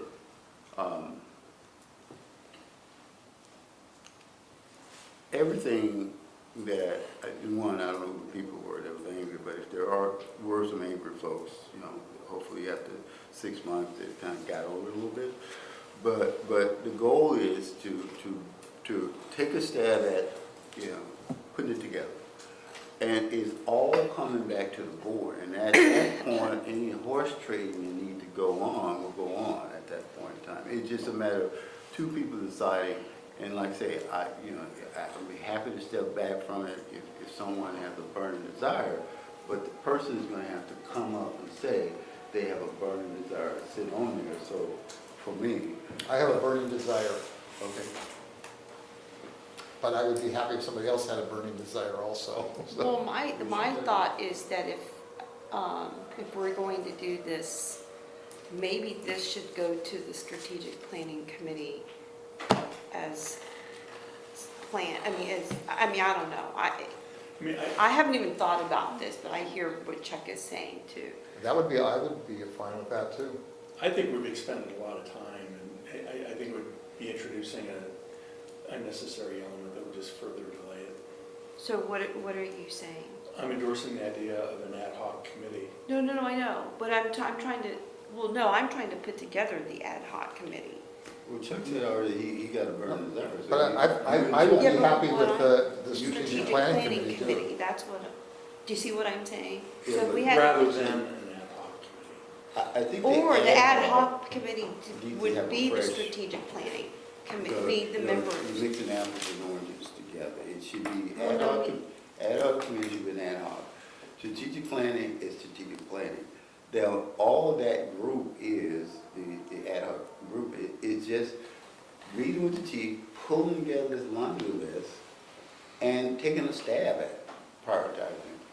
It's not saying it's concrete. No, I agree, Robert. What I'm saying is, I'm trying to figure out who should be on the ad hoc committee. It sounds like you're both saying that the chair should be one of them. And For me, yeah, of course. I think the strategic planning committee would be a good place. well, to You're have on the that, right? but to have And the you're on two, it. So that was That's the fine. difference. I don't have Chuck's burning interest. No, but I think, I was trying to meet Robert's criterion, which was, does somebody have a burning interest? I mean, it would still be the ad hoc committee would be made up of the members of the strategic It can't plan. be an ad hoc committee inside of a committee. No, it would be an It has to ad be hoc a committee with separate. those two members. No, it can't be an ad hoc committee No, inside. I was just thinking, I'm Because sorry, you've got two maybe different meetings. maybe it It wasn't, should be strategic plan and or ad hoc. So- maybe it wasn't specific enough. I'm saying that either the board president and the vice president are the ad hoc, or we just move it to strategic planning, which has the board president and the 3-2 vote. That was the last Well, one. but what I was saying, And then drop the ad hoc and just put it as another task for strategic planning. no, I think that the ad hoc, based on what the HR committee is saying, is something that should be a little more separate from the strategic planning committee. Is that what you're saying too, Jim? It is, and again, I'd be happy if it was you and Chuck. I mean, that works for Well- me. It works for me too. And that's fine too. There we go, let's go, I'll call for a vote. That's fine too. Okay. Let me make a motion then.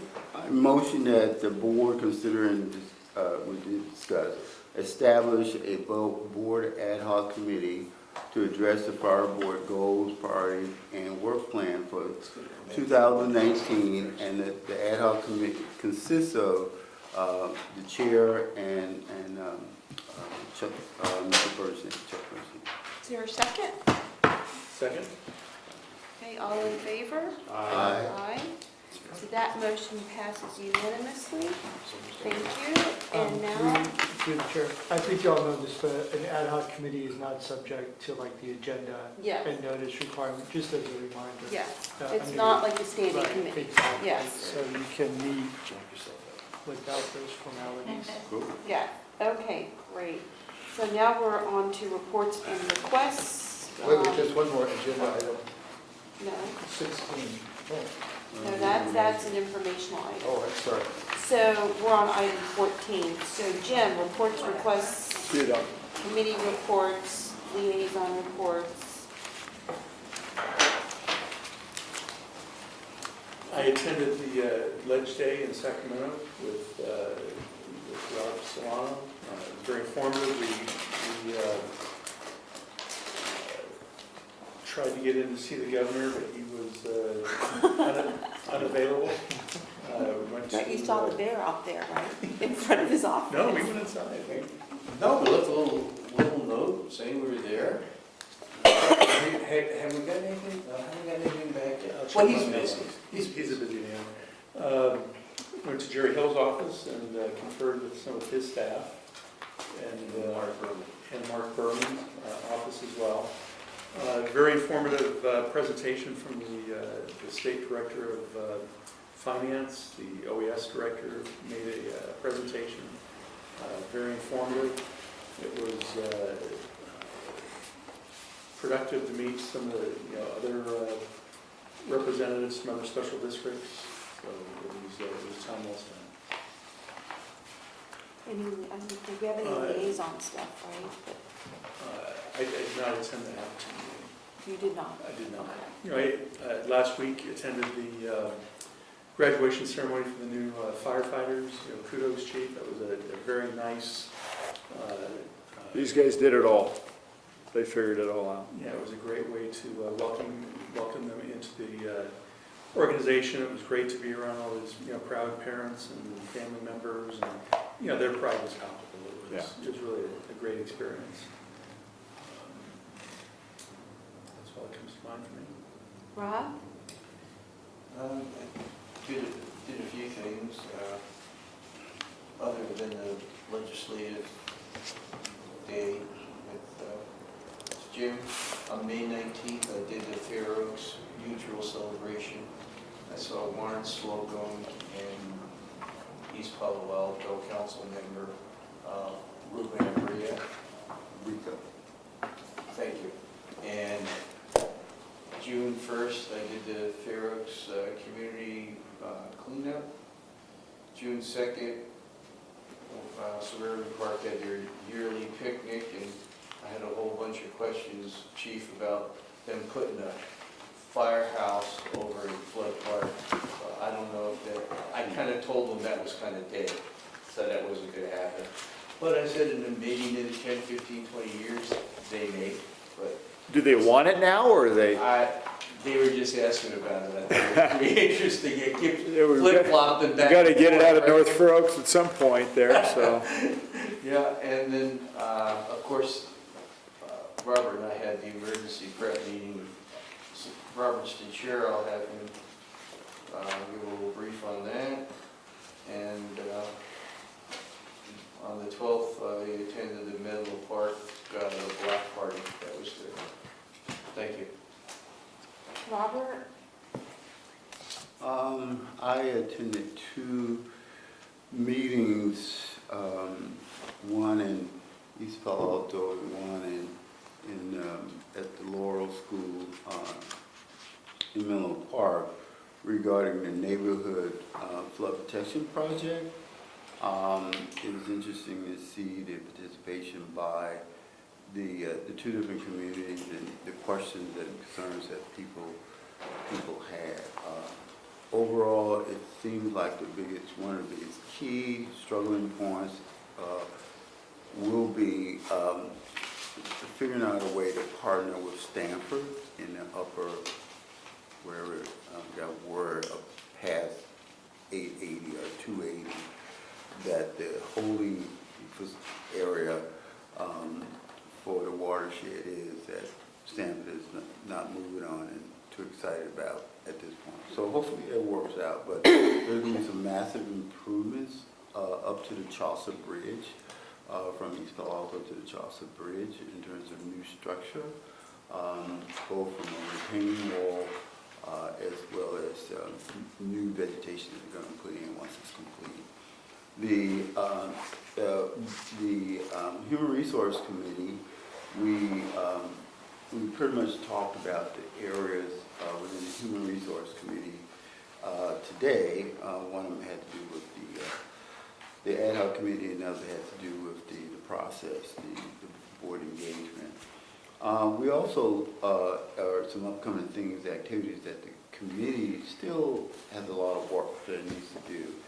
And one of the things we're going to look at is board committee roles and responsibilities, which is section 4.4, the board committees and liaison roles and duties, and then come back with some preliminary proposed recommendations to the board regarding what that would look like.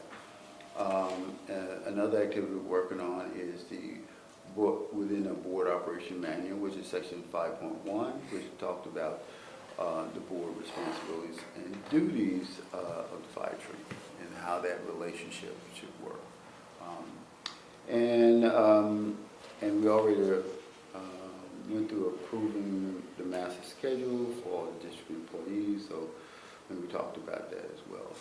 And the HR committee, we met, there still seems like there's some issues with, I won't say issues, nothing negative, but it seemed like there's still a workout plan between the CCM advisory board and the staffing for the district around whether the CCM group will want to take on an independent status of a 501c3. It doesn't seem like the CCM group, in talking with the chairperson, they haven't quite made a decision yet. Hopefully that comes soon. And there are some areas that were a problem in terms of billing that is being worked out. That was an issue. And also this Saturday, there's the CERT drill, Menlo Park CERT drill, that all those CERT individuals, and how many people on the board are CERT? So we got 3 over here. We still got to get these 2 over here to become CERT members to participate in the drill. And that's from 8 to 1. And the open house. The open house is from But it's close, it's walking distance. Right around or the biking, or whatever you want to do. 2 blocks. So Right. So that's my report. So it's Rob, convenient. anything you want to say? Just that the group in East Palo Alto that I got the feedback from that wanted fire extinguisher training and What was this? Yeah, I had gotten some responses on a blog for East Palo Alto residents, and You mean the neighborhood blog? yeah, it's a neighborhood blog. and, Yeah, because I think I'm on that. They were interested in learning how to use fire extinguishers and the fire alarms that we put in, the battery ones, Smoke, smoke detectors. carbon dioxide. Right. They were interested in changing the batteries and some extinguisher training, and Chief Stevens said that they have classes like that. So- Wait, okay, so you got feedback, so did you put something out there to get the feedback? Yeah. Okay, I wasn't sure where that was originating from, that's, okay. And did we ever get a list, Chief, from Menlo Park or the county as to what they want us to? Well, we haven't requested. We got a list from Menlo Park, obviously. From the liaison. Right, and Atherton's given us a list, and like I said, I worked with the police chief, I think we got probably a little bit more realistic list. East Palo Alto, no, since that meeting. And in the county, I don't think we really have anything. Which is, it's an oddity too, because you get the county manager, and of course you get the two different, elected representatives, so it's like, whose list do you want? And I know I just saw the thing on the task force for Alameda, and the lane changes are coming up, so I don't know what that means either, but we'll see. I've also just, Yeah. that regarding scheduling a meeting with The liaison? the liaison over in Bellhaven. I got the person, the group, I don't know if I told you, Chief, I got the person's contact information for the neighborhood association in Belmont. So I think it's really kind of figuring out between you and the chair when, and also Chuck, kind of figure out when you want to have that meeting, that community meeting. Related to Station 77, right? Yeah. And the land purchase Oh, issues. yeah. Yeah. And have that community meeting. So at some point, I don't know how you want to move forward with that. but Yeah, we probably need to talk about. Well, let me say, I talked to her indirectly, but Robert also talked to a council member for that district Right. about how to engage the community and so forth. Right. Is this, do you want to bring it up now, or it doesn't, not necessarily? I'm not sure if this is the appropriate time or not, or we need to kind of set it aside at another meeting or agenda or a subcommittee, I'm not sure. But it's going to take a while I think that's more of a strategic planning in terms of how to engage the community. Yeah, let's save it for the next It's one. not a report out either, Yeah. to be honest with you. Yeah, okay, Chuck. I just wanted to ask the chief, I meant to mention when I've seen you before, but did you see the news report on the monorail fire engine? Is that the one that it hydraulics up and then It's above traffic? Yeah, I saw that. Traffic? That's, Okay, anyway, I just wanted to make sure you researched it or Googled it or something. I've seen it, but it's been sent around a couple This times. is a fire truck that goes above traffic and runs on a rail and doesn't need roadway to be able to get by. It actually looked interesting. Now who builds it, we don't know, but, Yeah, okay. How do you get up high and run on rails? well, you could have the wheels on the ground and hydraulics up. Right. And then you slide down the pole? Well, and then you hope you don't hit anything, because that's a bigger drop when that happens too, so. It's the future. It's George Jetson, remember that? I basically did three things over the month. One, I went to the opening of the pedestrian overpass from East Palo Alto to East Palo Alto. But it goes from Home Depot essentially over to near where the 7-Eleven is on West Bay Shore. And it's really nice, really well done. It's twice as wide as the Palo Alto pedestrian overpass. And there were lots of people there. They had all sorts of prizes. It was just before the storm was about to hit. In fact, 15 minutes after the thing stopped, the storm came in really heavy. It was really a nice event. And unfortunately, I don't know if you read about it, there was already A few robberies on robbery there. And so Yeah. they've already had to paint out the floor because of graffiti and stuff. It's just, it's really a tough thing, yeah. The second thing was, I went to the same meeting Robert went to at Laurel School about the San Francisco Creek, and it prompted me actually I actually took my bike out all the way down I went all the way down the creek, all the way out, I'm not in the creek, but next to the creek, all the way out to where it goes into the bay. And they've done a really incredible job of putting up walls there and lifting up the whole thing. And it's really solid looking. I don't know what's going to happen in a flood, but man, this thing is so engineered. It's just incredible. And I think it could actually severely reduce the risk of flooding in East Palo Alto. Anyway, if you haven't seen it, it's a nice hike. You can go out there from the Palo Alto Baylands. If you walk out by the Palo Alto Baylands on by the levee that goes parallel to the airport, and you can see that whole thing out at the end of there. And it's on the East Palo Alto side, right? Yes. Yeah. And, Because all the water's supposed to divert into the golf course, and right? Now they're going to do the middle part of the whole project, and the middle, I live right next to the creek and so forth, so it's important to me. But I think the agency, the Joint Powers Agency, has really cleaned up its act. It presented something about, I don't know, 4 or 5 years ago, where they were going to put up these big walls and cut down every tree, and it was going to be Los Angeles all over again. And people just said, no way, disband, get out, we want you out of here. And now they came back with a pretty good plan. There was some opposition to it. People are worried that too many trees are being cut down. They argue that the trees that are being cut down are only the ones that are on the bridge itself, the Chaucer Street Bridge, which is like a dam, essentially, when the water's really flowing, so everything swirls around it.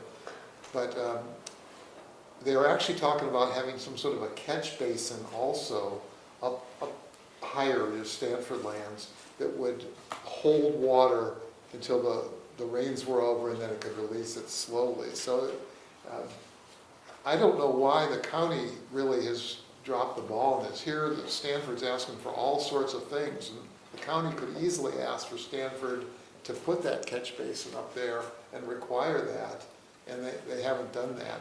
They probably should. It's just unused land. There's no reason. In fact, I mean, they even got some lakes up there where they could hold the water. So anyway, it seems like we got a good project there, and that's going to start up pretty soon. The third thing is I went to the academy that Jim went to for the firefighters. It was really, really well done. We did our own academy this year, and I'm not sure that's not a model. I tell you, these guys, there were 6 of them. They were treated as individuals. All the insignia of the fire district was up on the walls there. It was just beautifully done. And they had this really pretty powerful, I don't know, 15 or 20-minute video about these guys in training. It was all specific to them, and they saw themselves, and it's got the pounding music and stuff. And it was so cute, the little kids running around and older parents and everybody. It was just such a nice family event. It was really well done. It'd be nice if we could do more things, or a recognition thing for not only the graduates, but even the people who end probation or whatever. Because there's nothing wrong with Station 1, but it's pretty blah to be sitting into basically a garage compared to this wonderful auditorium. So they're not on shift, whereas the other guys, when you... Yeah, that makes a difference. Yeah. Okay, and I don't mean to be impractical. I was just saying this was so beautiful. The venue was nice. They got this, Sacred Heart has this wonderful auditorium and so forth. The whole thing was just really well done. And that is my report. Can I make one comment for those that were not there? So we try and do a county-wide academy, but as I explained to the 2 directors, I mean, what's happened is many agencies have chosen to go with less time, and they don't really want to spend the amount of effort that was put forth by our training division. And that's not to say that they can't do it, but, you know, I mean, to Director Bernstein's point, you know, we're torn too, because we want to participate within the county environment. At the same time, the quality of product has been slipping over time. So you're always, you know, you don't know this, but I'll tell you, you know, when these guys were coming back here, we were putting them on days for a month just to make sure we covered all the things that we weren't sure were covered, or covered to an extent to where we were satisfied. So there's another month, right, on top of what was being done. So, you know, I mean, we have a very good training division. They're very diligent about all the different exercises and making sure these guys get the time. So there is a big debate going on internally about what do we do, because we don't want to be seen as non-participatory. But to be fair, ours was the county academy and nobody came. So San Mateo started 2 days later, finished on the same Friday, held their own separate event. Money seemed to be an issue, and Daly City has one that's 8 weeks, ours is 12. You know, the challenge when you add more people is they don't get as many reps. There's not as much individual time spent. So, you know, kind of reminded me that's the way we used to do it when I started here. You know, it's not trying to be Menlo-centric. Again, we offered and nobody came. So now they did do some cooperative stuff with San Mateo. We did at our burn facility, we did training there, and they did some other things together here in the district that we, you know, Todd basically reached out and said, hey, this is when we're going to do this component, so if you want to come down. So the San Mateo firefighters were here for several different things, including the live fire burn, because they don't have a facility. How many hours are required by the state to be a certified firefighter?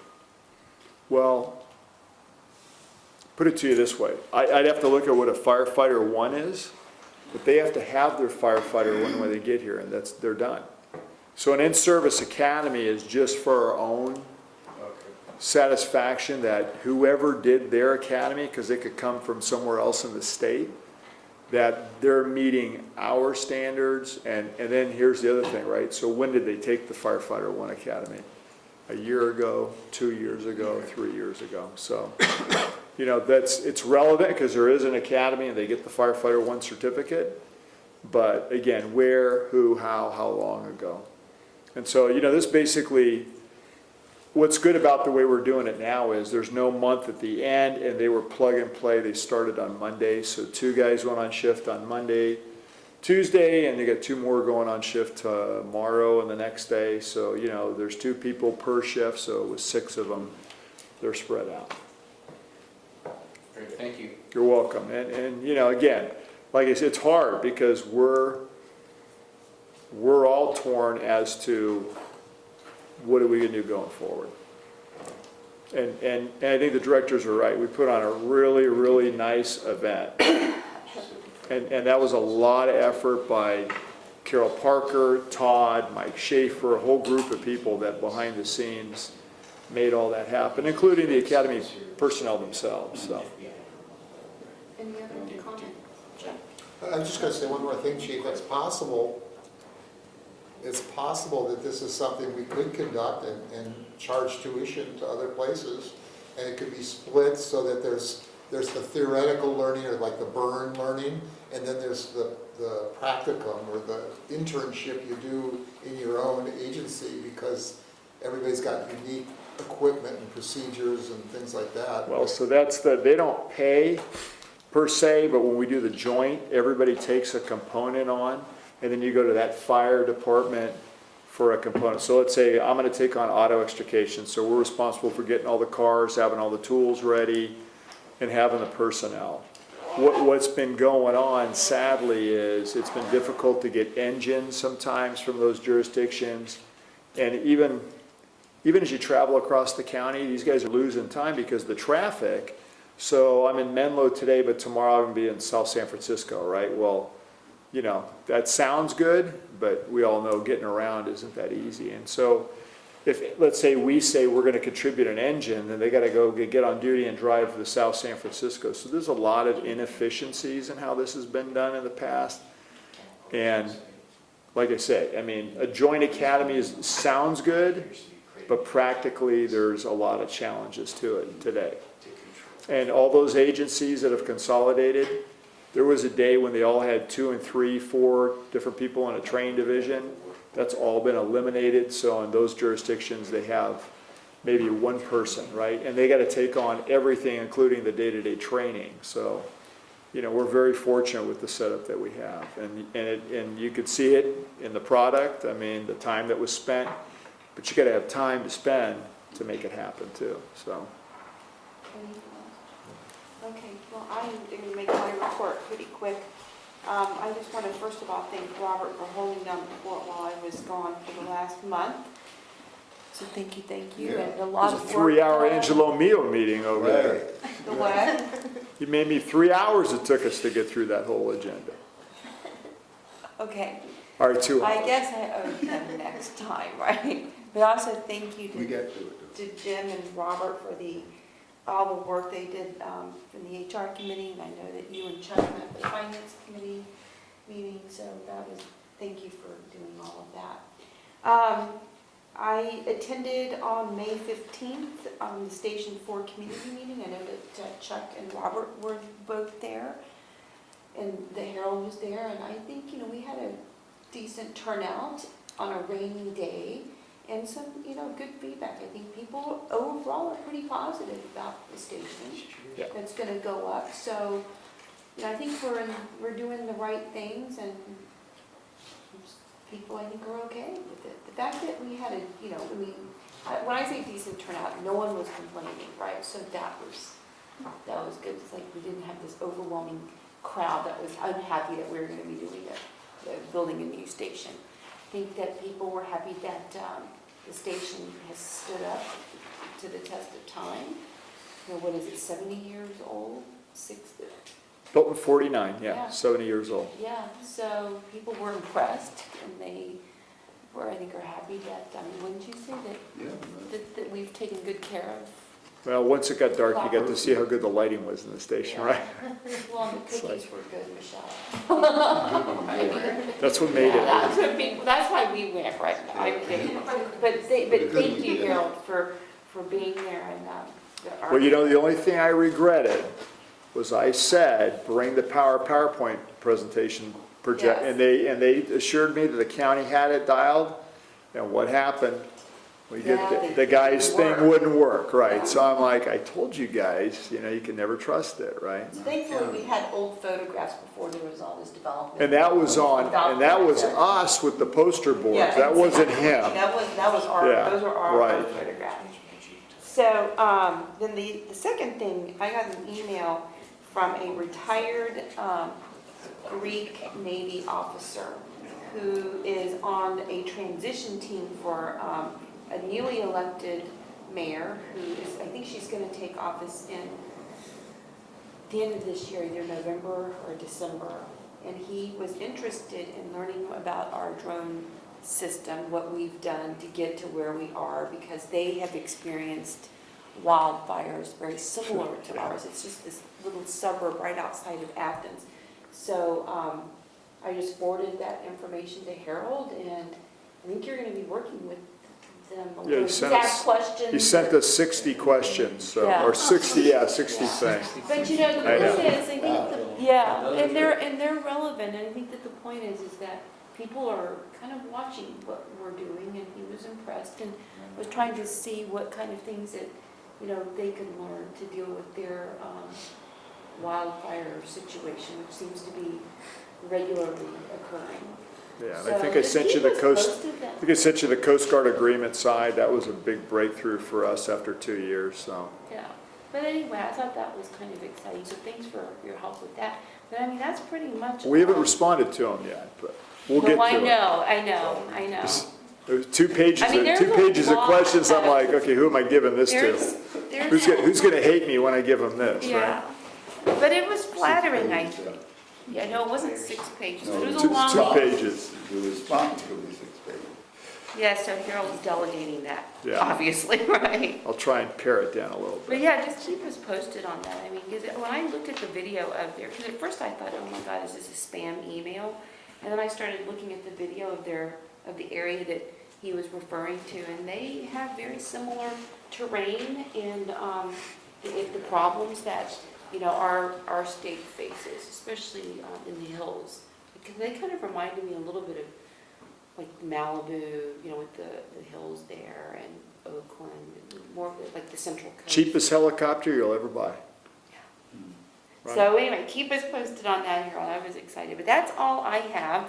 So I'm going to move to public comment number 2, and I don't think we have any public comment cards, so I'm going to close public comment. And And everybody's gonna be there on I was Thursday, going to right? say, if you're going to be there on Thursday, who's going to Not be there? Saturday. You're not- So are all 5 of us there on Thursday? Yes. Okay. It sounds like I it, will which be is there good. Saturday too. Is there a formal program too? For, yes, there Ribbon is. cutting. Because it's the ribbon cutting. We just got the scissors from the chamber. I mean, did some more reach out to the different council members in Menlo Park, because that wasn't looking so good on RSVP, so. Had more people coming from outside Menlo Park than inside Menlo Park. Yeah. So, and I know that someone from, I think Larry Moody's coming from East Palo Alto. So, and a couple of Atherton council members. Yeah. So that's good. Starla will be there, the new city manager, so. So that'll be good. Okay, so we'll see everyone on Thursday, and is there a motion to adjourn at 10:20? Move that we adjourn at whatever time. 10:20, is there a 10:20 second? or 10:30? Second. Okay, all in favor? Aye. The meeting is adjourned at 10:20. Thank you. So I think you, Zach? I'll go back and look. wait a second.